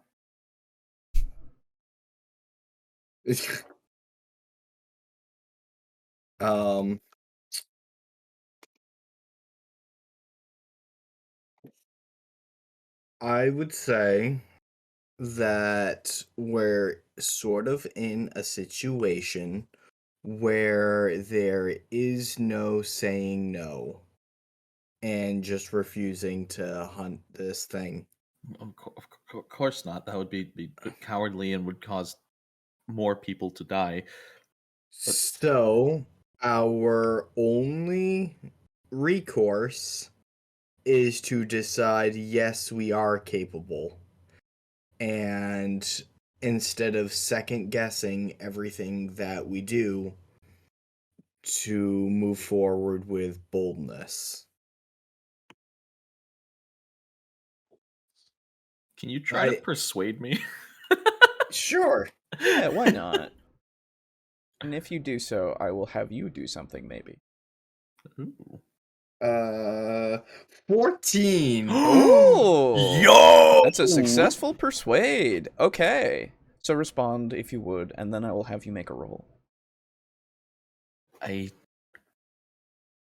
feel better. Weirdly, I know you're just as unsure as me, but I guess there's solace knowing that. I'll stick around, Phil. I'm not gonna run away. Phil, this is a very deep or not deep, but heavy conversation for what Phil is used to. So Phil goes, you better stick around because I told Jesse this morning that I had a craving for some alcoholic milkshakes, and I'm going to find a breakfast place that can serve those. Because, good God, I want one after last night. I'll yeah, that sounds good. And it was morbid when I said it, but I would rather be drunk when I die. Yeah, sort of Phil like looks up, kind of considering it for the first time, and he's like, "I get that." Well, tell you what, I'm going to be busy driving, and like Phil is just kind of thinking of a purpose he can give Andrew to do, so a confidence builder.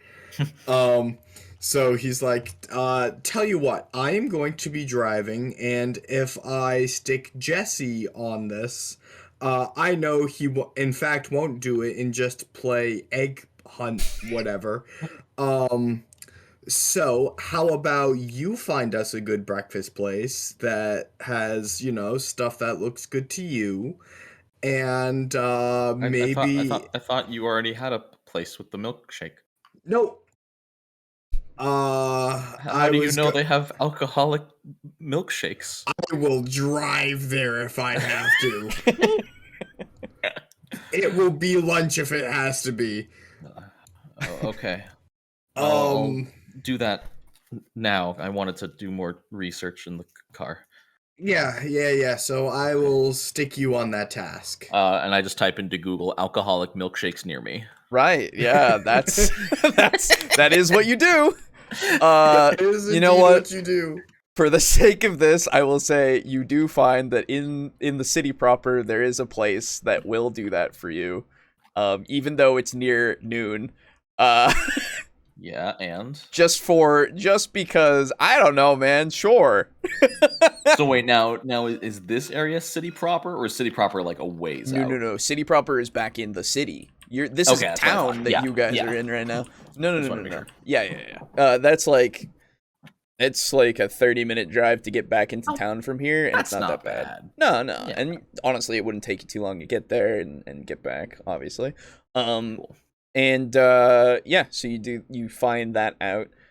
Also, could I have you make just an intelligence roll for me there, Andrew? Since you've been kind of propped up a bit, you're thinking a bit better. Intelligence is what I based this entire character around. 17. Okay. Big So smarty.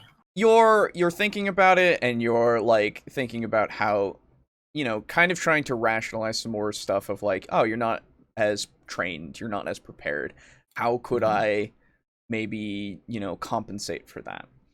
Something that crosses your mind, something that you hadn't even thought about at all, really. And it wasn't until like Toby had come by and you kind of thought more about it, is that trapping is a thing. And there are implements that can help you in that kind of field work, if you will. Perhaps something you could pick up along the way, perhaps. And just a small idea in your brain. Yeah, I was considering that as a player for sure. So there you go. But now I'm considering it as a person. Oh my god, that's crazy. Behold, but yeah, sapiens. It's just one of those things that just kind of pops in your head. Phil, on our way to breakfast, second breakfast, I suppose. On the way, don't forget 11Z's. That's funny because they said that in Lord of the Rings. Can we stop somewhere in town here? A hunter's store provision. Do they have a Cabela's? Yeah, sure. Of course they have a Cabela's. Yeah. It might be a Cabela's, it might be like other hunting, who knows? But yeah, there is definitely one. Absolutely. Like a penis's store, what? Sporting goods. Right, yeah. Oh, yeah, I gotcha. Yeah. Can we stop there? Funny joke. Yeah. On our way out of the city? Andrew, milkshake, alcohol, where? On the way to the city. Can we stop somewhere on the way? Perfect. Okay, but can we stop on the way? Oh yeah, no, that was the plan. I figured that there was going to be like a military surplus store or a hunting store or something in the city where we can get supplies. Probably. I believe there's a Cabela's. All right. Cool. I will start making my way to the van. After awkwardness, Jesse. Yes. Is there anything else that you are trying to do after not locating any of Toby's tracks? No, I guess I'll head back inside and see if I can see if the other two are still in the dining area. Yeah, I mean, so eventually, so basically your conversation happens inside there, and since you're getting up to go out, Andrew, I assume you're also. Yeah. So you guys all meet up back in the lobby. Nancy's there, sitting at the reception desk.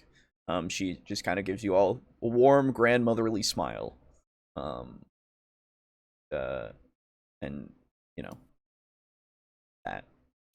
I will give her a friendly wave and a casual smile and hello. Hello. Oh, hope you enjoyed your stay. The breakfast was delicious, thank you. Welcome. And I assume you guys head out? Yep. All right. Make your way outside. She, says, "Have a nice day," as you're leaving, and you make your way out to the van. Yeah. Looking at the van, you see that near the front tire, there is a large duffel bag. Okay. And it contains all the things mentioned. The other rifle, the 30 more trank darts, the trank pistol, and a small, like square device that has a button on it. This is that Staples Easy button. Yes. Except smaller. Oh. And on a square device. Oh, it doesn't say easy on it. No. But there is a translucent red like button that looks like it has an LED underneath. Hell yeah. That's what I'm talking about. Yeah. So anyway, so that is there. And I assume you load it into the van and Yes. start making your way out of this area. Yes? Yes. Yeah. Okay. So you start making your way to town. Now, Andrew, Hi. you said that you wanted to do some research I would along the way. And may I roll anthropology to look into human civilizations and stories that match up with what we have encountered? Absolutely. And I will give you a bonus 20%. So like minus 20% from what I roll? Yes. Yeah. Hell yeah. Still a failure. Really? I have a 52. I rolled an 82, so that's a 62. Fortunate. Well, so you're looking through, and it's not going to be a total failure because you have a bit of a ride. And I'll say you're not going to find anything just yet, but you might find something on the way back. Okay. So, unless you don't plan on researching on the way back. Of course I do. That's I'm going to be more. There's nothing else to do. Then. Exactly. So, you guys drive into town. You find your lovely Shake Shack that also puts alcohol in the Shake Shack. God. Oh, it's just called the Shake Shack. I don't know. Yeah. That's the one. You gotta name it. I have to name all the shit I come up with. It's the Shake Shack. I just told you. Dude, there is a restaurant called Shake Shack. Oh, there is. I didn't realize. A real-life restaurant, yeah. Is that a thing? I didn't know that. Does Shake Shack do alcoholic milkshakes? Probably not. Yes. Oh! But they do? I'm like 90% sure because the Shake Shack we went to sold wine. Oh. Okay. Yeah, dude. I had no idea. So what I will say is that when you ask, can I have an alcoholic milkshake? They go, we can do that. And so you can get one. Oh my god, yeah. That is a thing that exists. Neat. I just want to see if there's a location in that city. That'd be probably not. Probably not. Whatever, it doesn't matter to me right now. There's a Shake Shack, you go there. Hell yeah. So, oh, there you go. Yeah. But yeah. So you enjoy a nice meal with your alcoholic milkshakes, those of you who partake, and you can get whatever else you want here. It's kind of like a diner as well, I assume. Since he didn't actually eat, he will get just a basket of fries. Sure, yeah. The whole basket. The whole, it's like one of those big woven baskets that holds about 20 apples in it. Yeah, and it's full of fries. Hell yeah, dude. I wish, but no. But yeah, you guys eat up and then make your way to a army surplus hunting place. But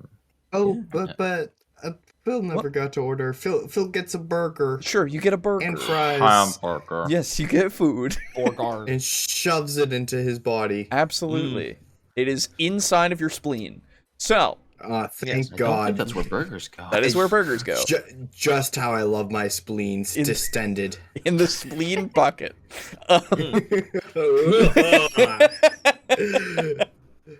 Delta Green. So, you make your way afterwards to a provision store. So what are you guys getting? I was hoping to find information before we got here, which is unfortunate. I guess what do you all think would be the most helpful? There's the classic bear trap. If this thing is as unintelligent as we believe it to be, it could be easy to lure. It ran straight at us last time.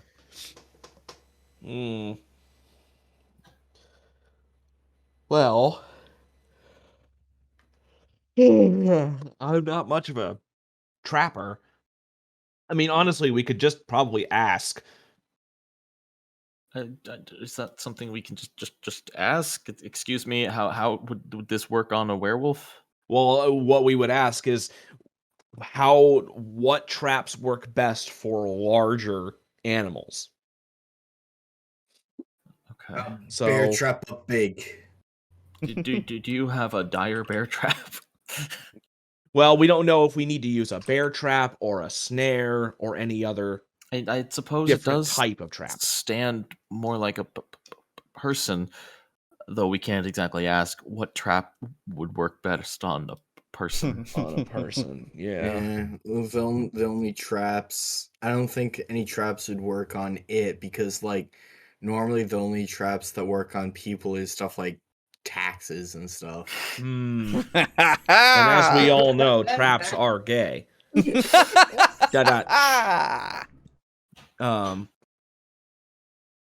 So I think we should probably just ask, like, not to mention, we will need some, if we go with the classic bear trap, we're going to need to get something to actually tie it to, and... Well... Bear trap on a rope. Wait, although probably not on a rope.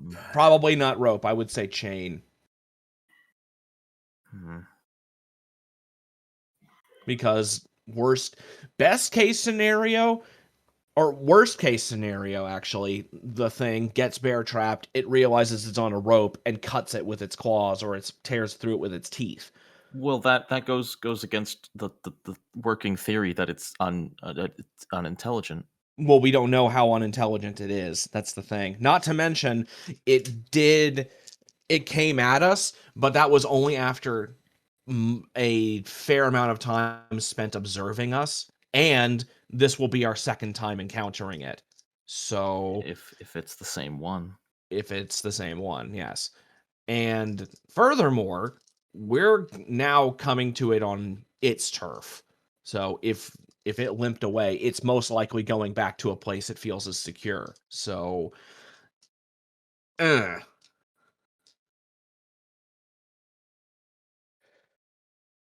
What if... So I think I'll go ahead and go and ask, and you guys keep thinking up of you guys keep thinking of things that may be important. Okay.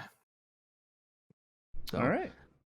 I'll go and find like a person in the hunting, like in the hunting area, and see if I can't ask that. Yeah, you find a sales person, and they what do you ask specifically?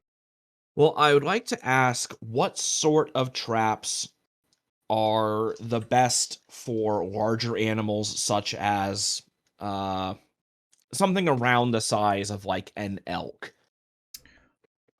Okay. So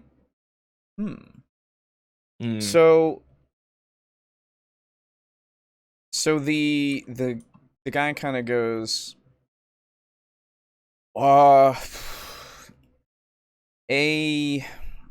I guess the best way to trap something like an elk would be to dig a pit and get it to run into it. That way it can't jump out.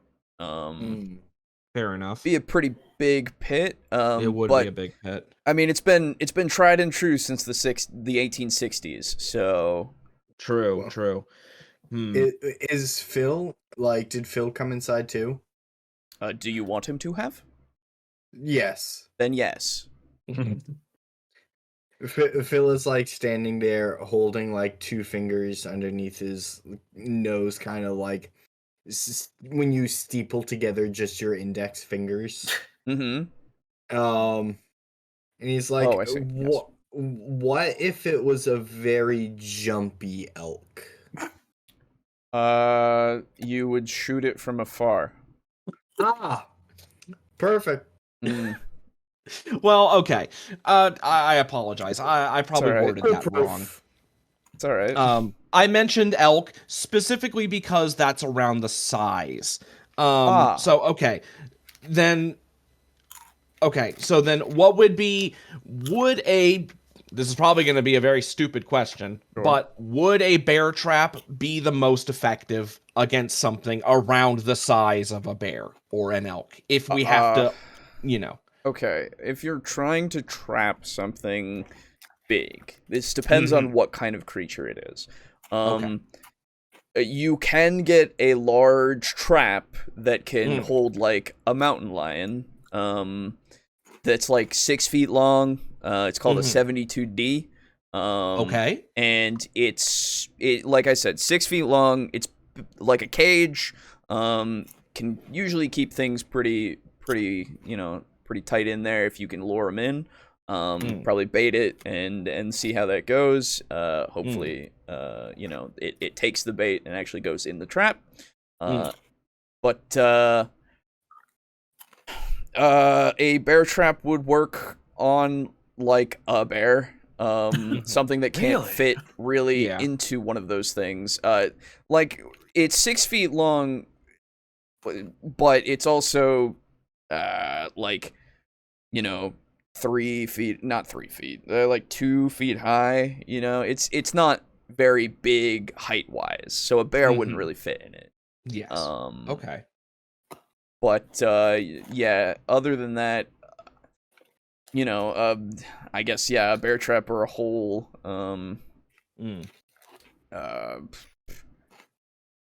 Okay. Well, hey, thank you for your time. That's a big help. Thank you. Of course, yeah. If you got any other questions, let me know. Oh, actually, apologies. No, you're fine. Where could I locate those? Do you have them in stock? A 72D, or yes. Or honestly, both. Both or either. Yeah. Let me check, see if I got any in the back. Okay. And I will Okay. Thank you. He goes away for a couple of minutes, comes back, and says, well, you're in luck. Okay. We do have a 72D. It is the last one. Okay. That we've got at the moment. We don't really get too many people ordering them, so we don't really keep that many. What do you usually bait the traps with? Meats, some kind of, maybe like a fresh kind of like hair, something that whatever you're trying to get prefers. But yeah, we got that bear trap. We don't really carry those here. Okay. So you'd have to try somewhere else, unfortunately. So sorry about that. That's all right. Do you happen to have wire snares? Yeah, we got those. How much for the 72D?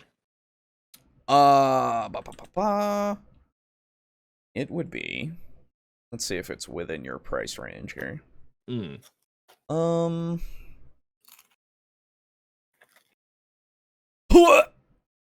Shit. It is not within your price range. Great. I can tell you that for a fucking fact. Yeah, as soon as I heard the I'm like, shit. Wait. Maybe. Oh no. No.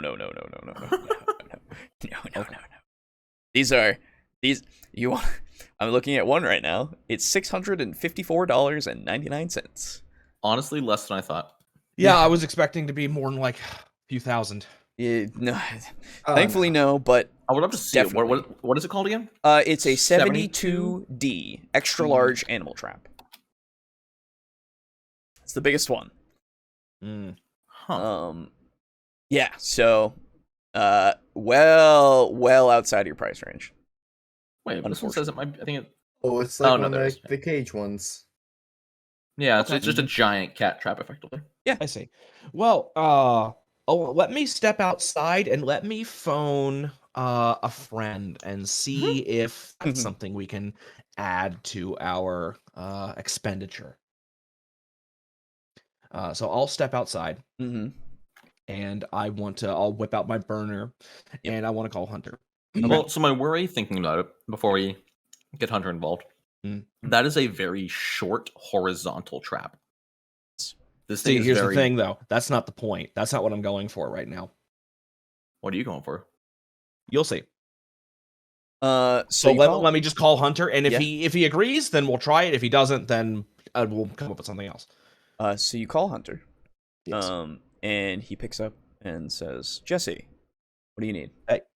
So we're out and about. We are at where are we at again? Are we at a particular hunting store or no? Cabela's. Yeah, sure. Okay. We're at a Cabela's and we're investigating other options that we can use to facilitate the tranquilizing. Mm. And I've spoken with one of the clerks, and he has led me towards a 72D extra large animal trap. Now, my idea is he's already described it to me, and this thing is not big enough to hold this werewolf. And I'll lower my voice as soon as I say that. Right. It's not big enough. However, my idea is to get this trap, assemble it in an area near the area where it ran off to, fill it with bait. And because it is still a cage that this large animal can't get into, I intend to put the bait towards one end of the cage. So if it gets there, it will see the bait, walk around toward the other side, attempt to reach in and grab it. And that's where I'm going to lay a series of wire snares. And from then, once it's trapped, then we'll tranquilize it from a safe distance, beam up, and then, DPS, and then we'll be able to extricate it. That's the plan. However, it is around $650, and I don't know if that is within your budget. Even with our money combined, with all our money combined, I believe it would still be around $300 or so on your end. So, well, that's the idea. If it's not something that you can do, that's fine. We'll come up with something else, but it's just an idea. Right. Make a persuade roll. Okay. Man, everyone's got to persuade today but me.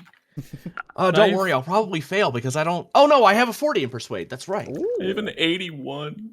You have an 81 in persuade? Every time he's done it, though, he's fucked up.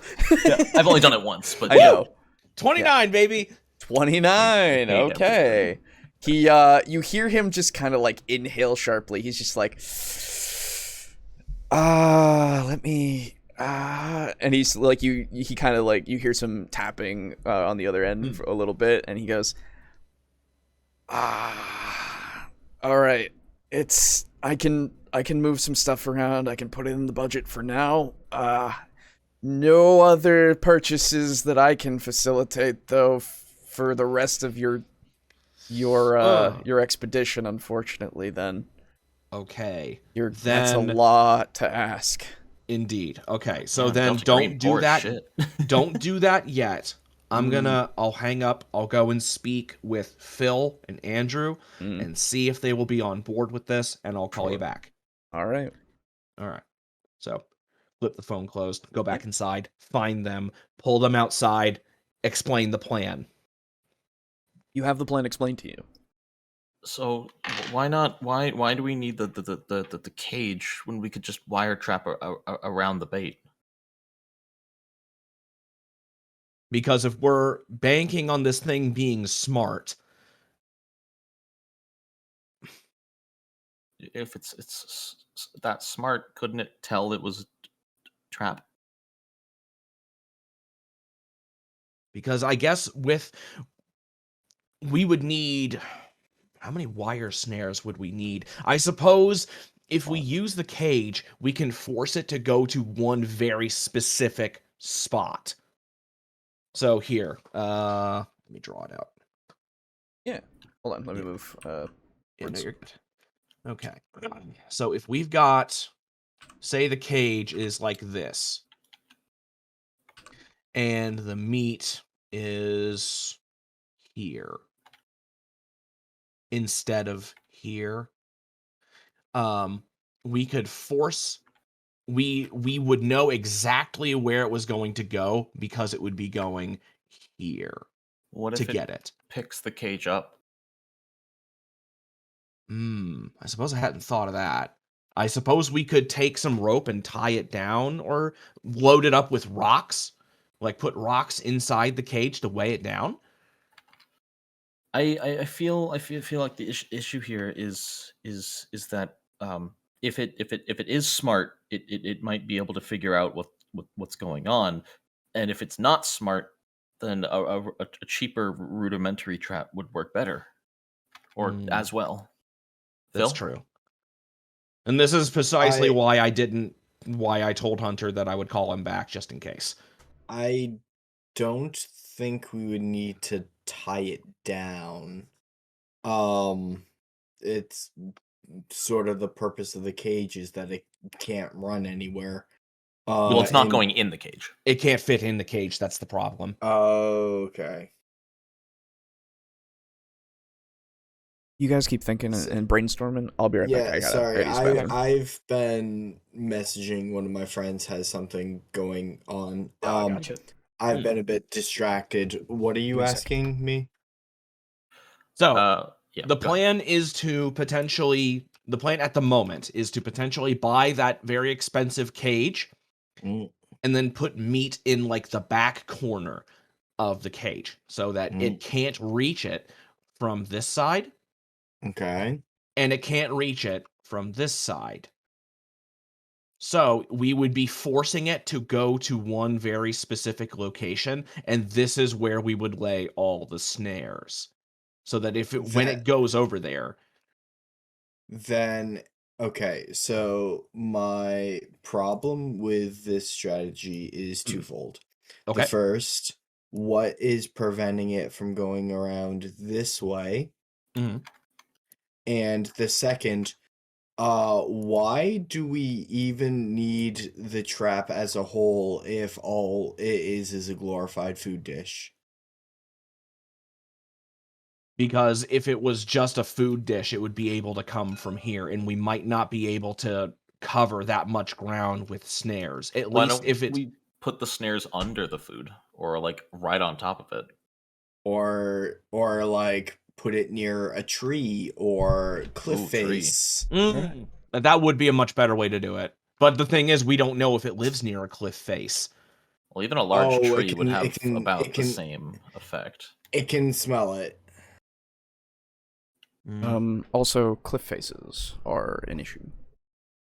Yes. Right, yeah, we're kind of in flatland. Yeah. No, but there are big trees. Yes, there are big trees. There are apparently trees big enough for a whole wolf to be smashed into, so... Coyote, but yes. Coyote, yes. They are significantly smaller, but...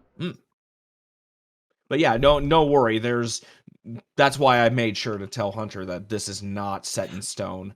But this was the idea that I had, and so...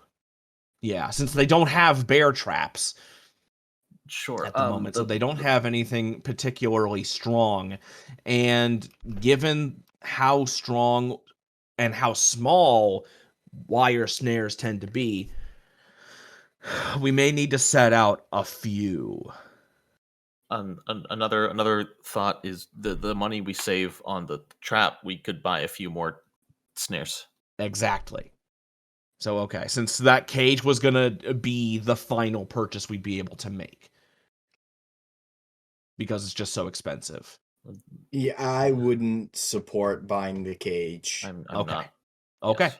Then that's out the window. Thank you for your input. Of course, thank you for allowing us the input. Yeah, of course. Because that would affect everybody's budget. So I'll call Hunter and tell him that after some deliberation, we're not going to be buying the cage. Okay. Yeah, you do so. He says, okay. Well, if you need anything else, let me know. Will do. Thank you. Bye. Click. Say that out loud. He already clicked. Oh.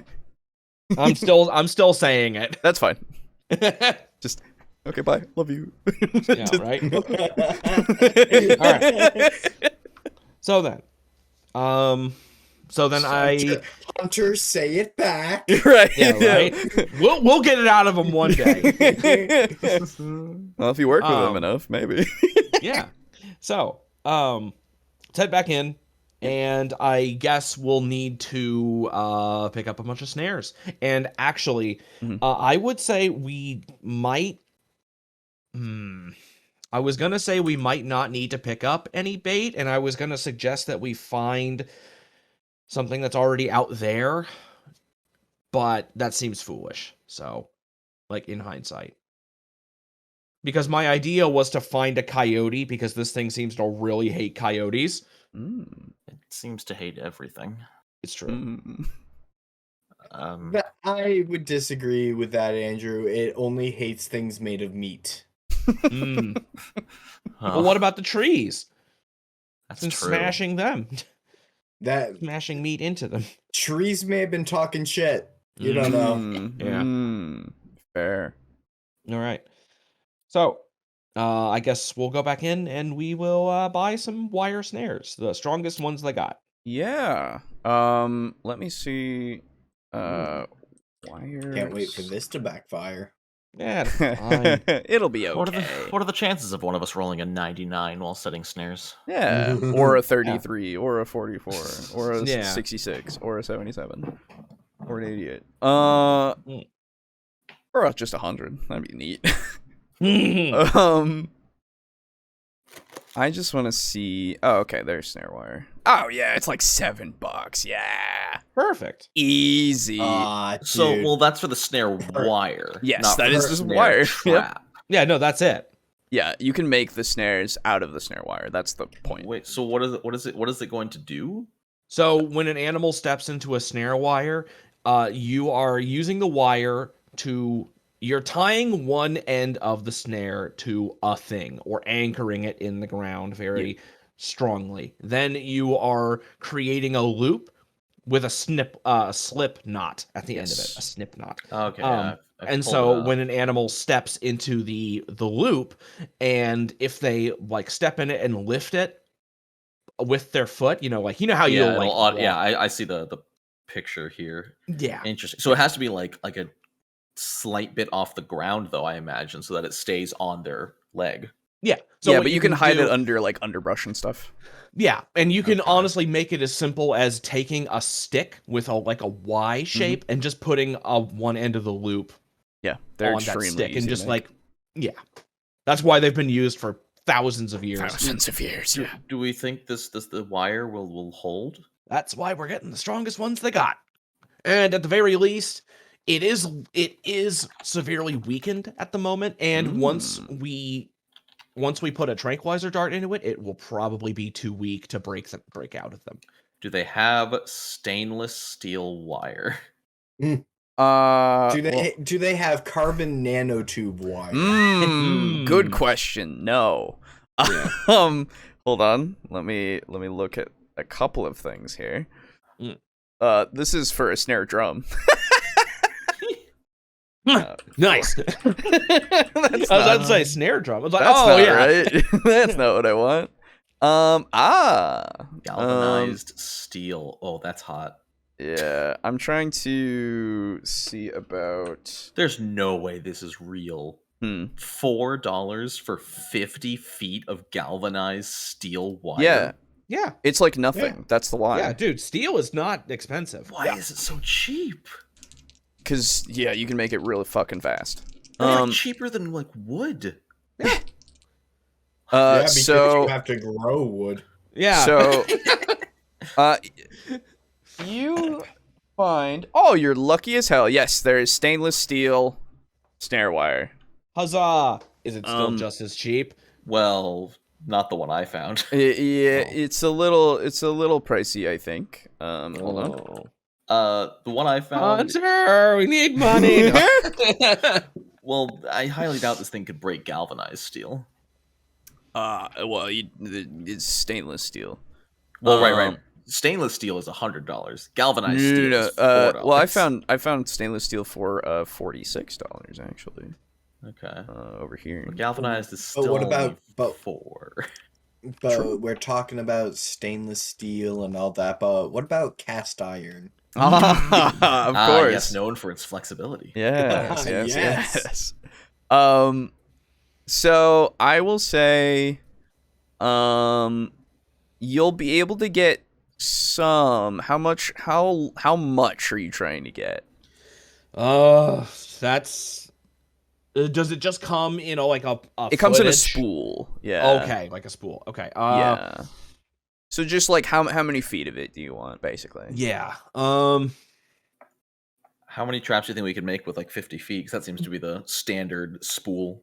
Well, the problem isn't that it's 50 feet. The problem is how long the traps might need to be, because we don't know what kind of an area we're going to be laying them in. Well, that's another benefit. If we lay the trap at the base of a tree, we can tie the tripwire to that tree. But we will still need a fair amount of wire to get all the way around the tree, unless it's a small tree, in which case it might be too weak to hold it. Or the wire would slice. I bet even on a fairly thick tree, 50 feet could make 2 solid snares. I think we probably need more than that. Oh, I know we need more than 2, but I'm saying like a 50-foot spool would be like 2 snares. Yeah. Well, we will, so 100 for this one on this site, the snare shop. 100 feet is like 1890. Like it's not bad. It's not much. Then let's get like 150 feet. At least, yeah. Easy. Yeah. Sure. Okay. Because we'll I was under the impression it was like $7 per for Yeah.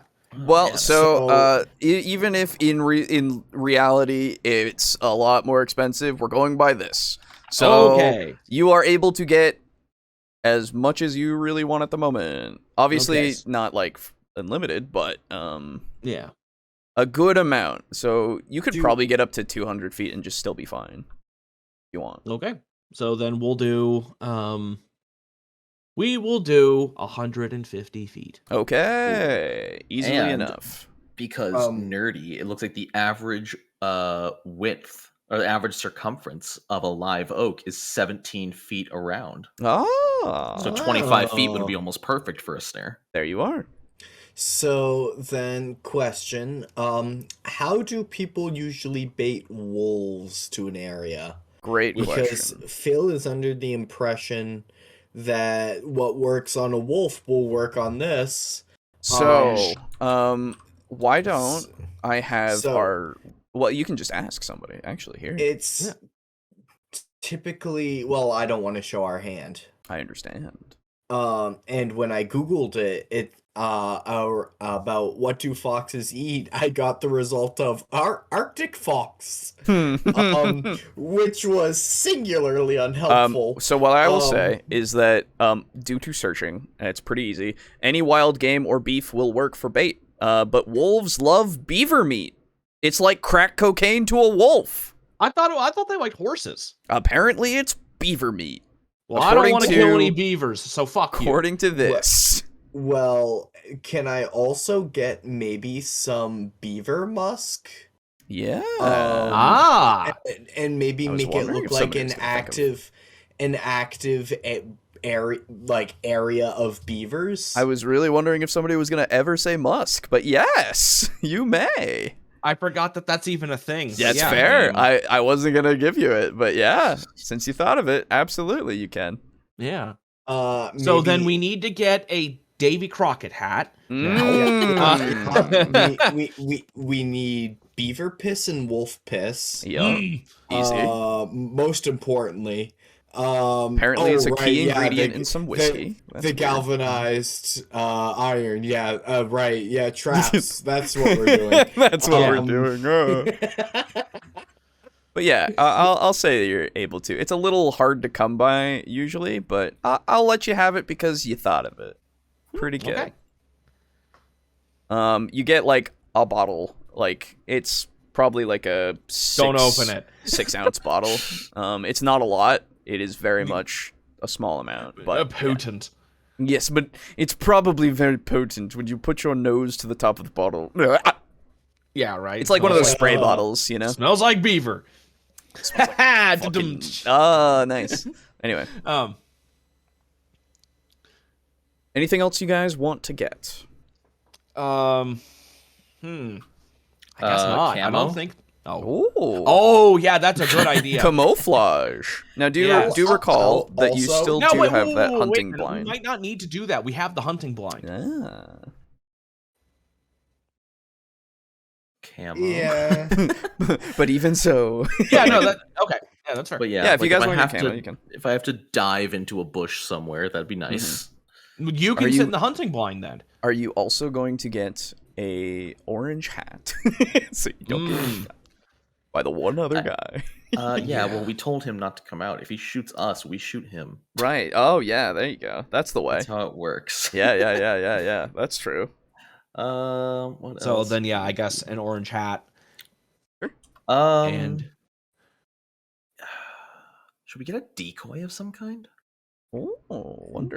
Get a beaver decoy. That's not. I won't, that's Actually, probably not going to be a thing that you can get at this store. I'm sorry. You could order it online and it'd get here in 2 days if you have Amazon, I guess. But Amazon.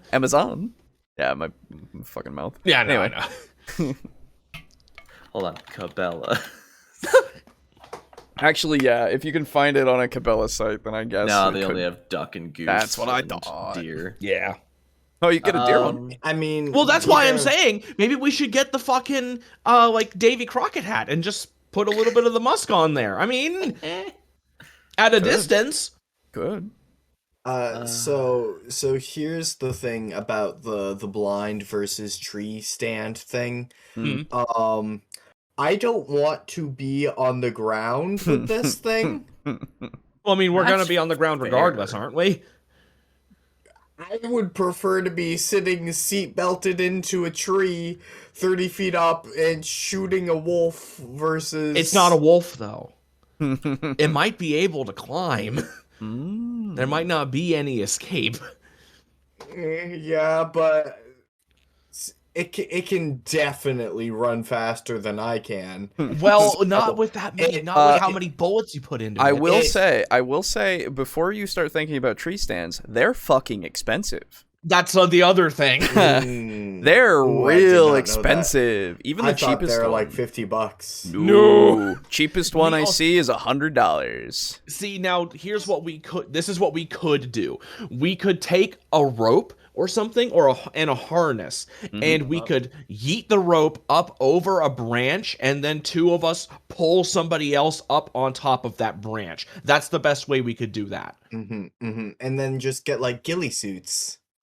Ghillie suits are also very expensive. They are at least like. Yeah, I was gonna say, you can 75. get camo, Ghillie but you suits can't are really get a- also, yeah. Yeah. I was looking at a ghillie suit a few years ago at a military Why? surplus store. Because they're cool. Oh, okay. They are cool. Because I was an airsoft nerd at the time. Oh, okay. You know what? Fair. Totally fair. And then I like flipped the price tag over and I chuckled to myself sensibly and walked out. Yep. So, camo, maybe a rope. I think we actually already have a rope. I think I might have a rope. You can always get more if you want. Wire. Yeah, I've got climbing gear. Ah. So, Wire, yes. the musk. You're running a little high on your purchases, I will say. So think about if there's anything else. Think a little carefully. You do need to eat. Well, I've we still have got our money own on me, personal don't I? income. Like, we're still using Astatine money. Right? Or no? Well, yeah. Yeah, Oh, so we you haven't even are. dipped into like personal funds yet. Well, so you are, but it is kind of tied to your personal money. Okay. Right? Oh. You didn't get like a credit card or anything. Yeah. You're being compensated after the fact. Okay. Okay. Yeah. So then how do we know when we are or are not dipping into our own money? That's what Honestly, I'm telling you. Yeah. I'm telling he's you. us I'm right telling you that if you are getting a bunch of this stuff, I mean, you're dipping into what you have available. Yes. So you don't have too much more that is available in the sense of just like,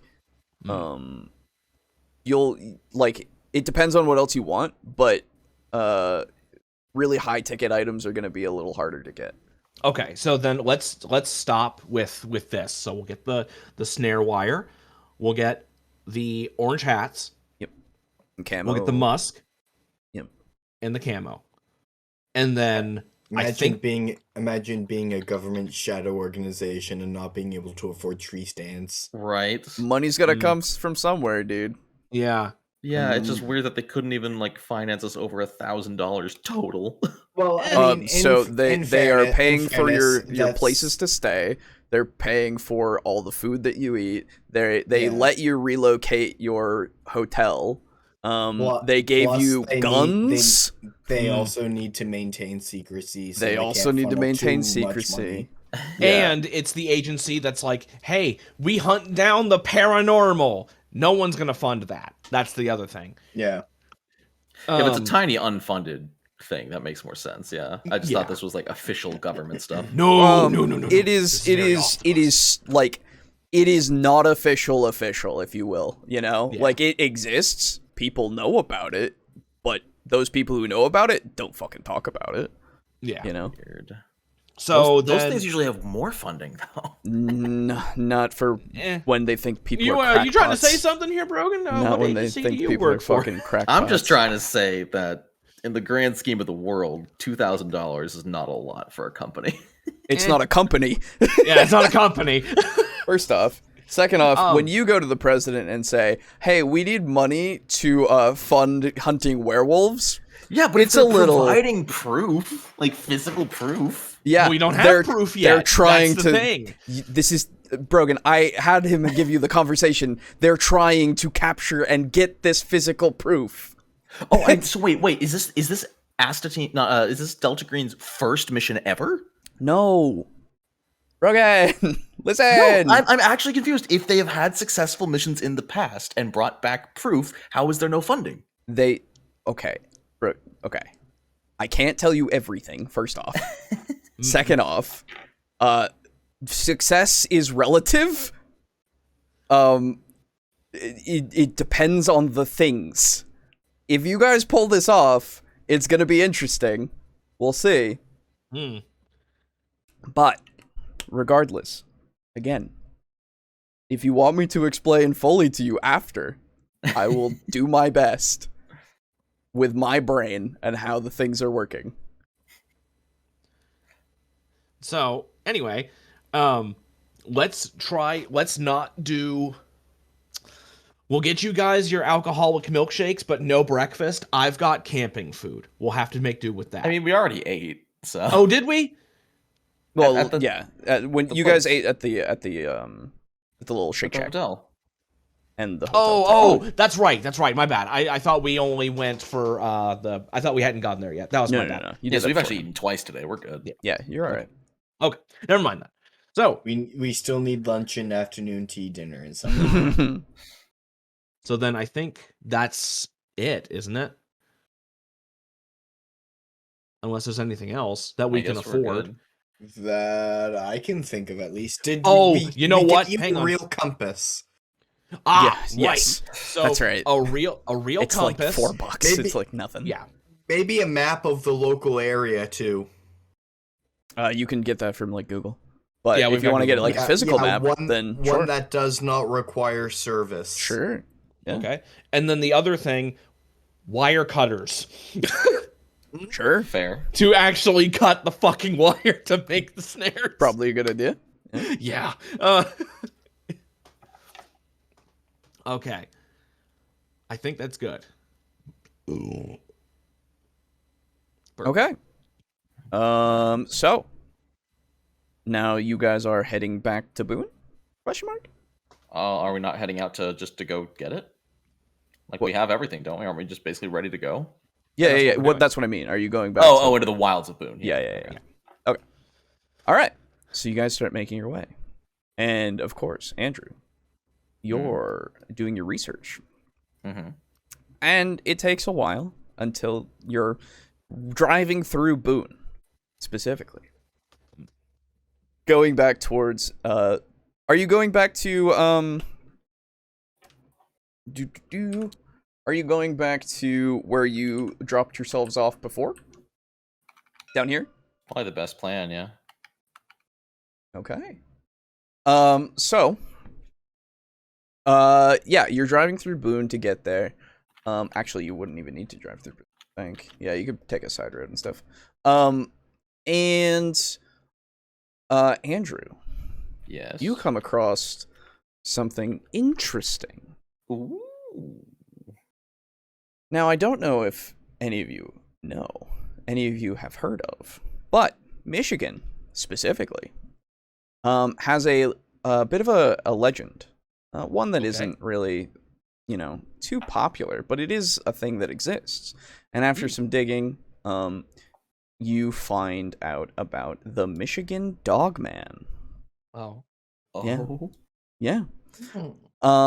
So, back in 1887, in the county, the Wexford County, which is the wider area of where you currently are, there was a creature that was seen,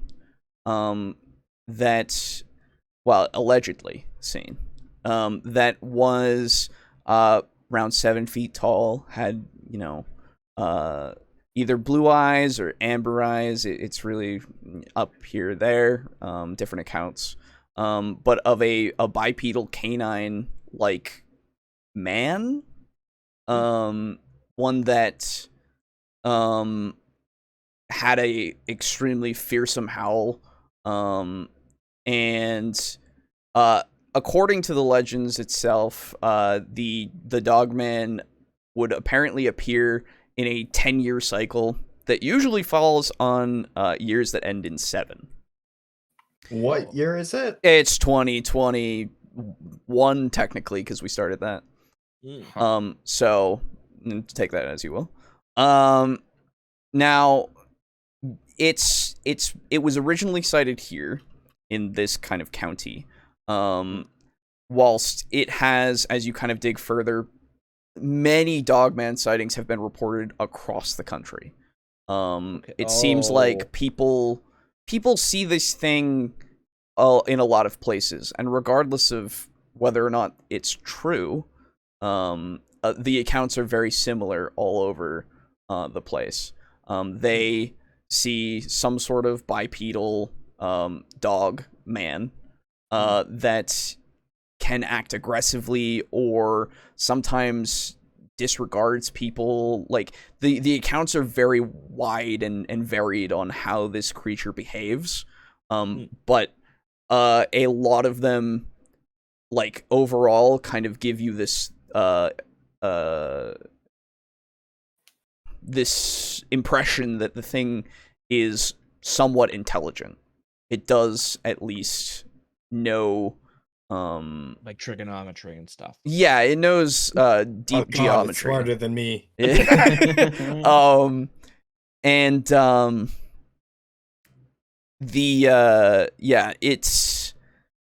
It's been seen a few times in Michigan itself, in like 1887, and then onward from there. The most recent report was 1967, that was like concrete, in the sense of like a lot of people kind of saying that it was around. A lot of sightings that year. Yeah, but again, a lot of them are reported, but they are across the country. Whether or not, again, it's actually what they're seeing. Other than that,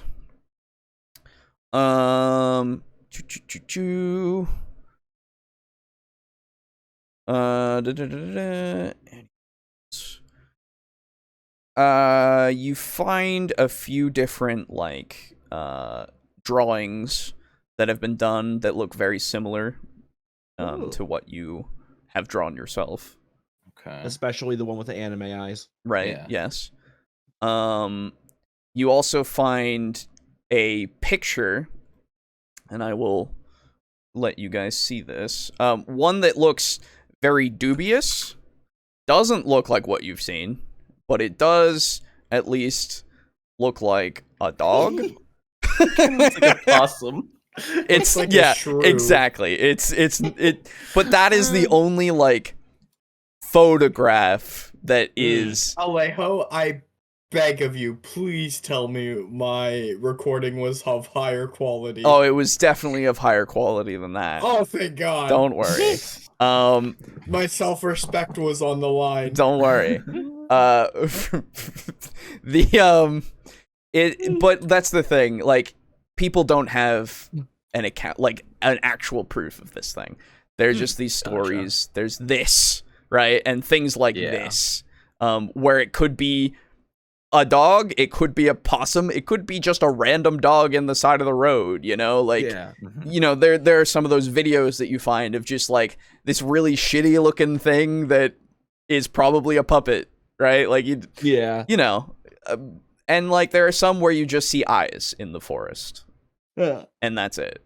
But you also like hear a slight howl, you know, like there's no concrete evidence, right? Okay. And I relay all of this learned information. Yes. Not sure how much it'll help us in our actual encounter, but it does support the theory that there might be more than one. Great. Well, hopefully there's only one here at the moment. This is apparently the most common sighting area, so it's possible there's more here. So, potentially, right? We bought. I'm assuming we're alone. Yeah. You guys are in the car still. Yeah. On your way. So we bought beaver musk to attract wolves. However, this is a species that is not itself a wolf. Don't get me wrong, I think beaver musk will work just fine. But there's the potentiality that it doesn't particularly care for beaver. There's a potentiality that what it particularly cares for is human. Do 1, 2, 3, not it. So it'll smell us in hiding. Or I was gonna say just find a tree with some snares around it and drop trow and take a leak. Not actually the worst idea in the world. Musk. Yeah, interesting. I mean, from what I know about pheromones with humans, it's a really poorly understood thing because it's hard to detect human pheromones if you're a human.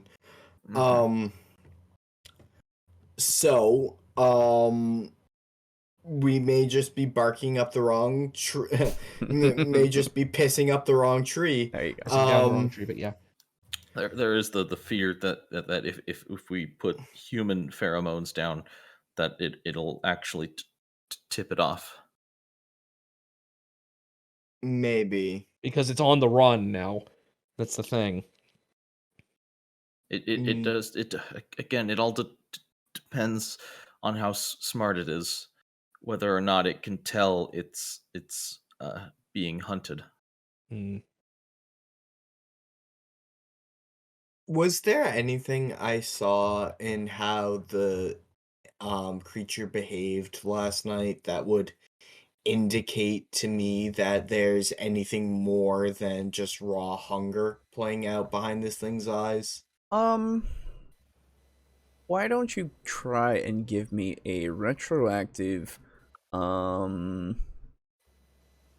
give you the choice of HumInt, because it's the closest thing for that, or, like, survival? Wait, I thought that was a monster intelligence, wasn't there? There's also a natural, which you could roll first, actually, to see. Actually, yeah. I'll let you roll a natural first, just to see. A natural is a 0%. You should have 1% in it, at least. Because you've seen the thing. Oh, okay. Yeah. Wasn't there another int? Where is that? It's SIGINT, which is for Oh, yeah. Yeah. Right. I don't know where my D10 went, so I will roll the 10s first. Got a 9, and the 1s got a 1. All right. Well then try because that was for your unnatural. Because Yes. I should have you guys start doing that if you want to try to know something about it. And then try your other skill, whichever one. Human is 11, so Okay. roll 10s, got a 3. Well. And a 5. All right. Okay. The thing is so far out of your, like, normal purview that you have no idea. It could be, it could not be. Whatever was happening in that moment, you were trying to survive. Mm.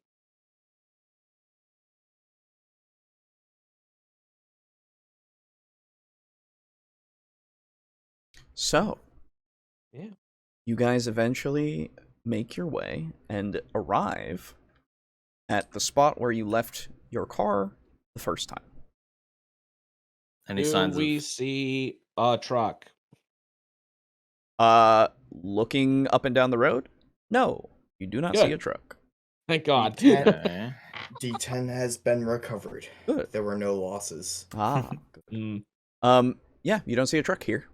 Okay, that's nice. Anything new about this place in the daylight compared to the night? Give me an alertness. I think I'm actually good at that. I lied. Can I do search instead? Sure. Hey, there we go. That's a 50 out of my 80. You check the surrounding area as thoroughly as you can. It takes you a couple of minutes. And nothing really stands out that's any different than last night, other than the fact that you can see. That's nice. Useful. Can I search for any blood spatters? So you guys are near, like, you haven't made it to this point yet.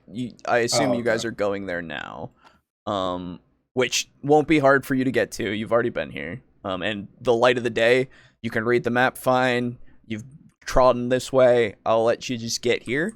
So once you're here, if you guys while we are trekking on the process, Phil is occasionally like, every time Jesse's like, oh yeah, so we're here, Phil is like, oh yeah, let me see. Just double checking because his faith in Jesse has been shattered at this point. That's fair. Also, as we're walking, Andrew will bring up, chances are this thing is nocturnal, right? It shouldn't show up during the day, so we have time to find it first. Should be. Hopefully. Great confidence. What? So yeah, you guys eventually make it. You're the one asking me to respond with confidence about a creature both you and I have never seen before. I was just hoping. And that there's limited information on, but I will tell you this: it looks very wolfy, and wolves are typically more active at night.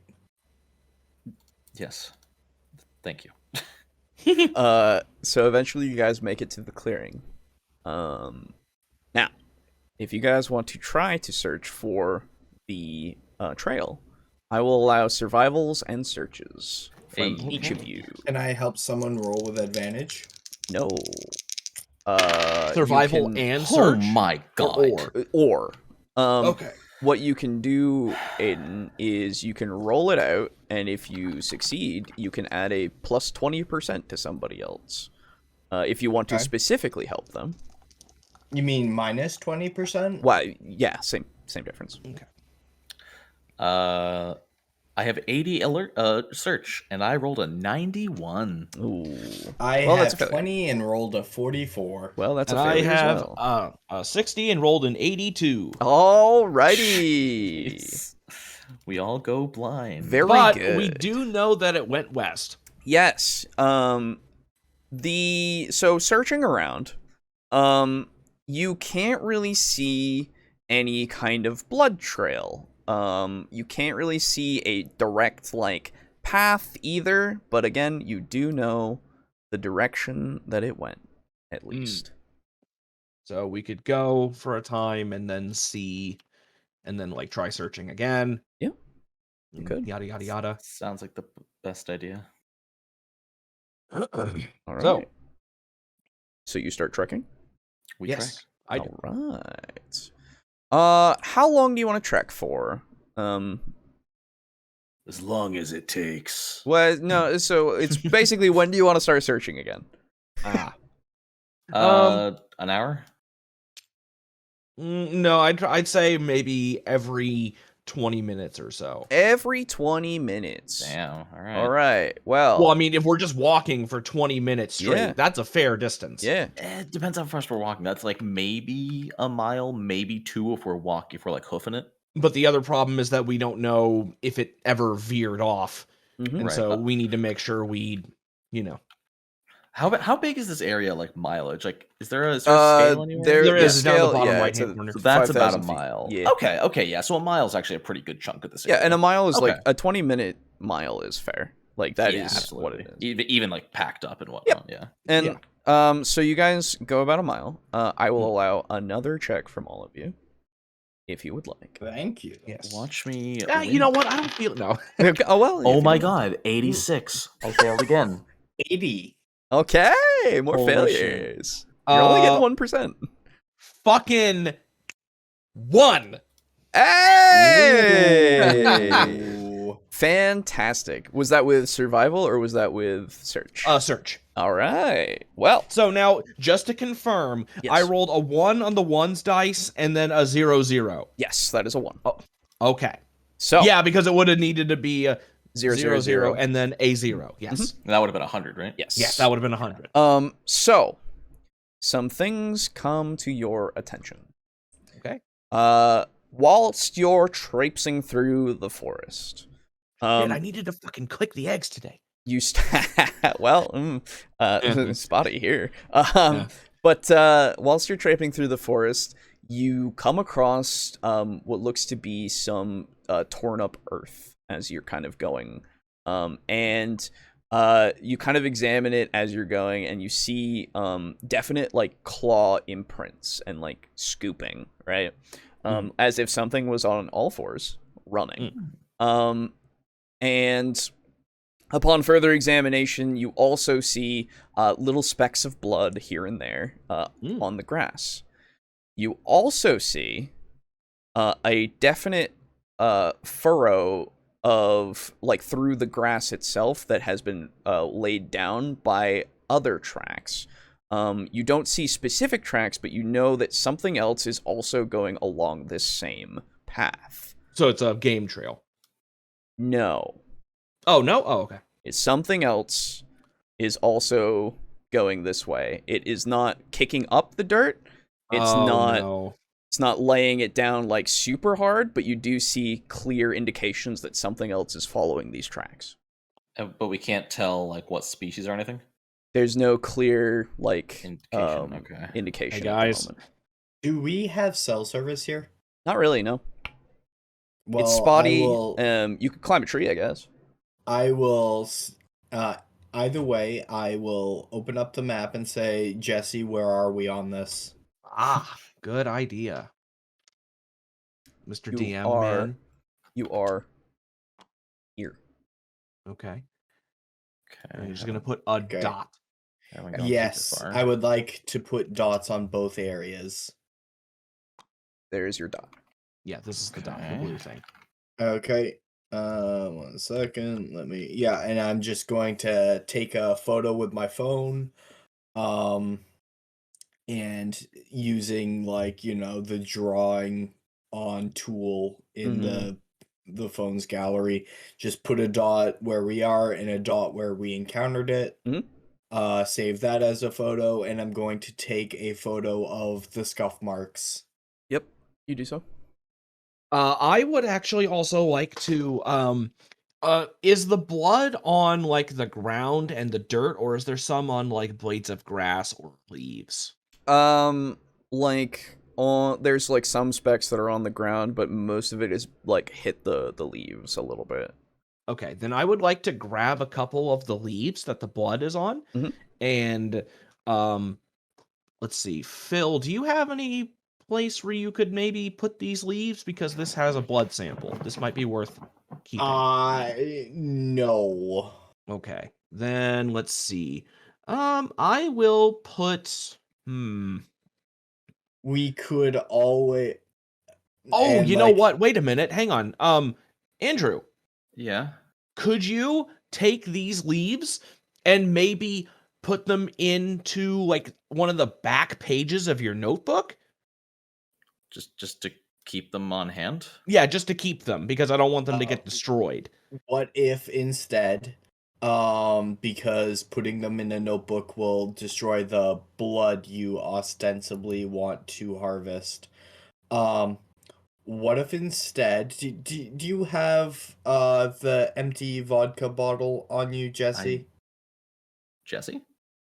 Or Andrew? Oh, no, he did not keep the vodka bottle. I was gonna say, because vodka is volatile enough that the alcohol would evaporate, leaving the bottle empty, and we could put a few leaves with blood in there and have samples taken. Gotcha.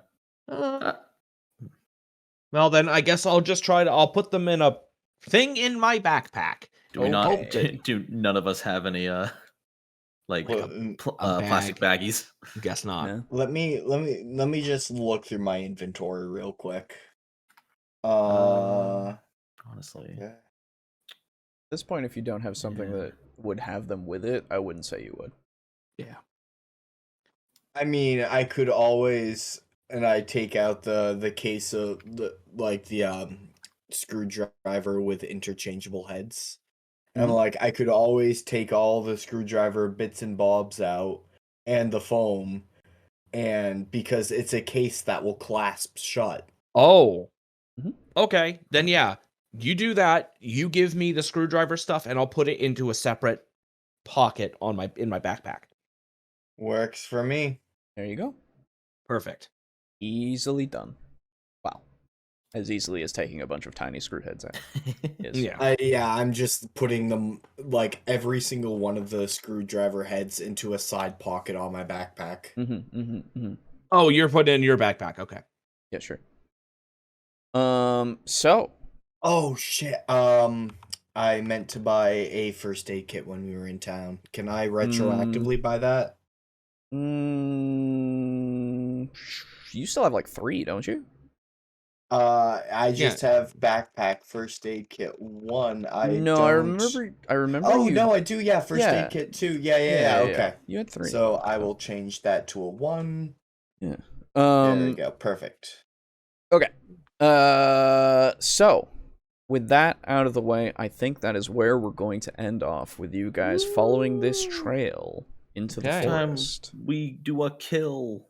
Well, no, we do a we'll sleepy. See. We'll see.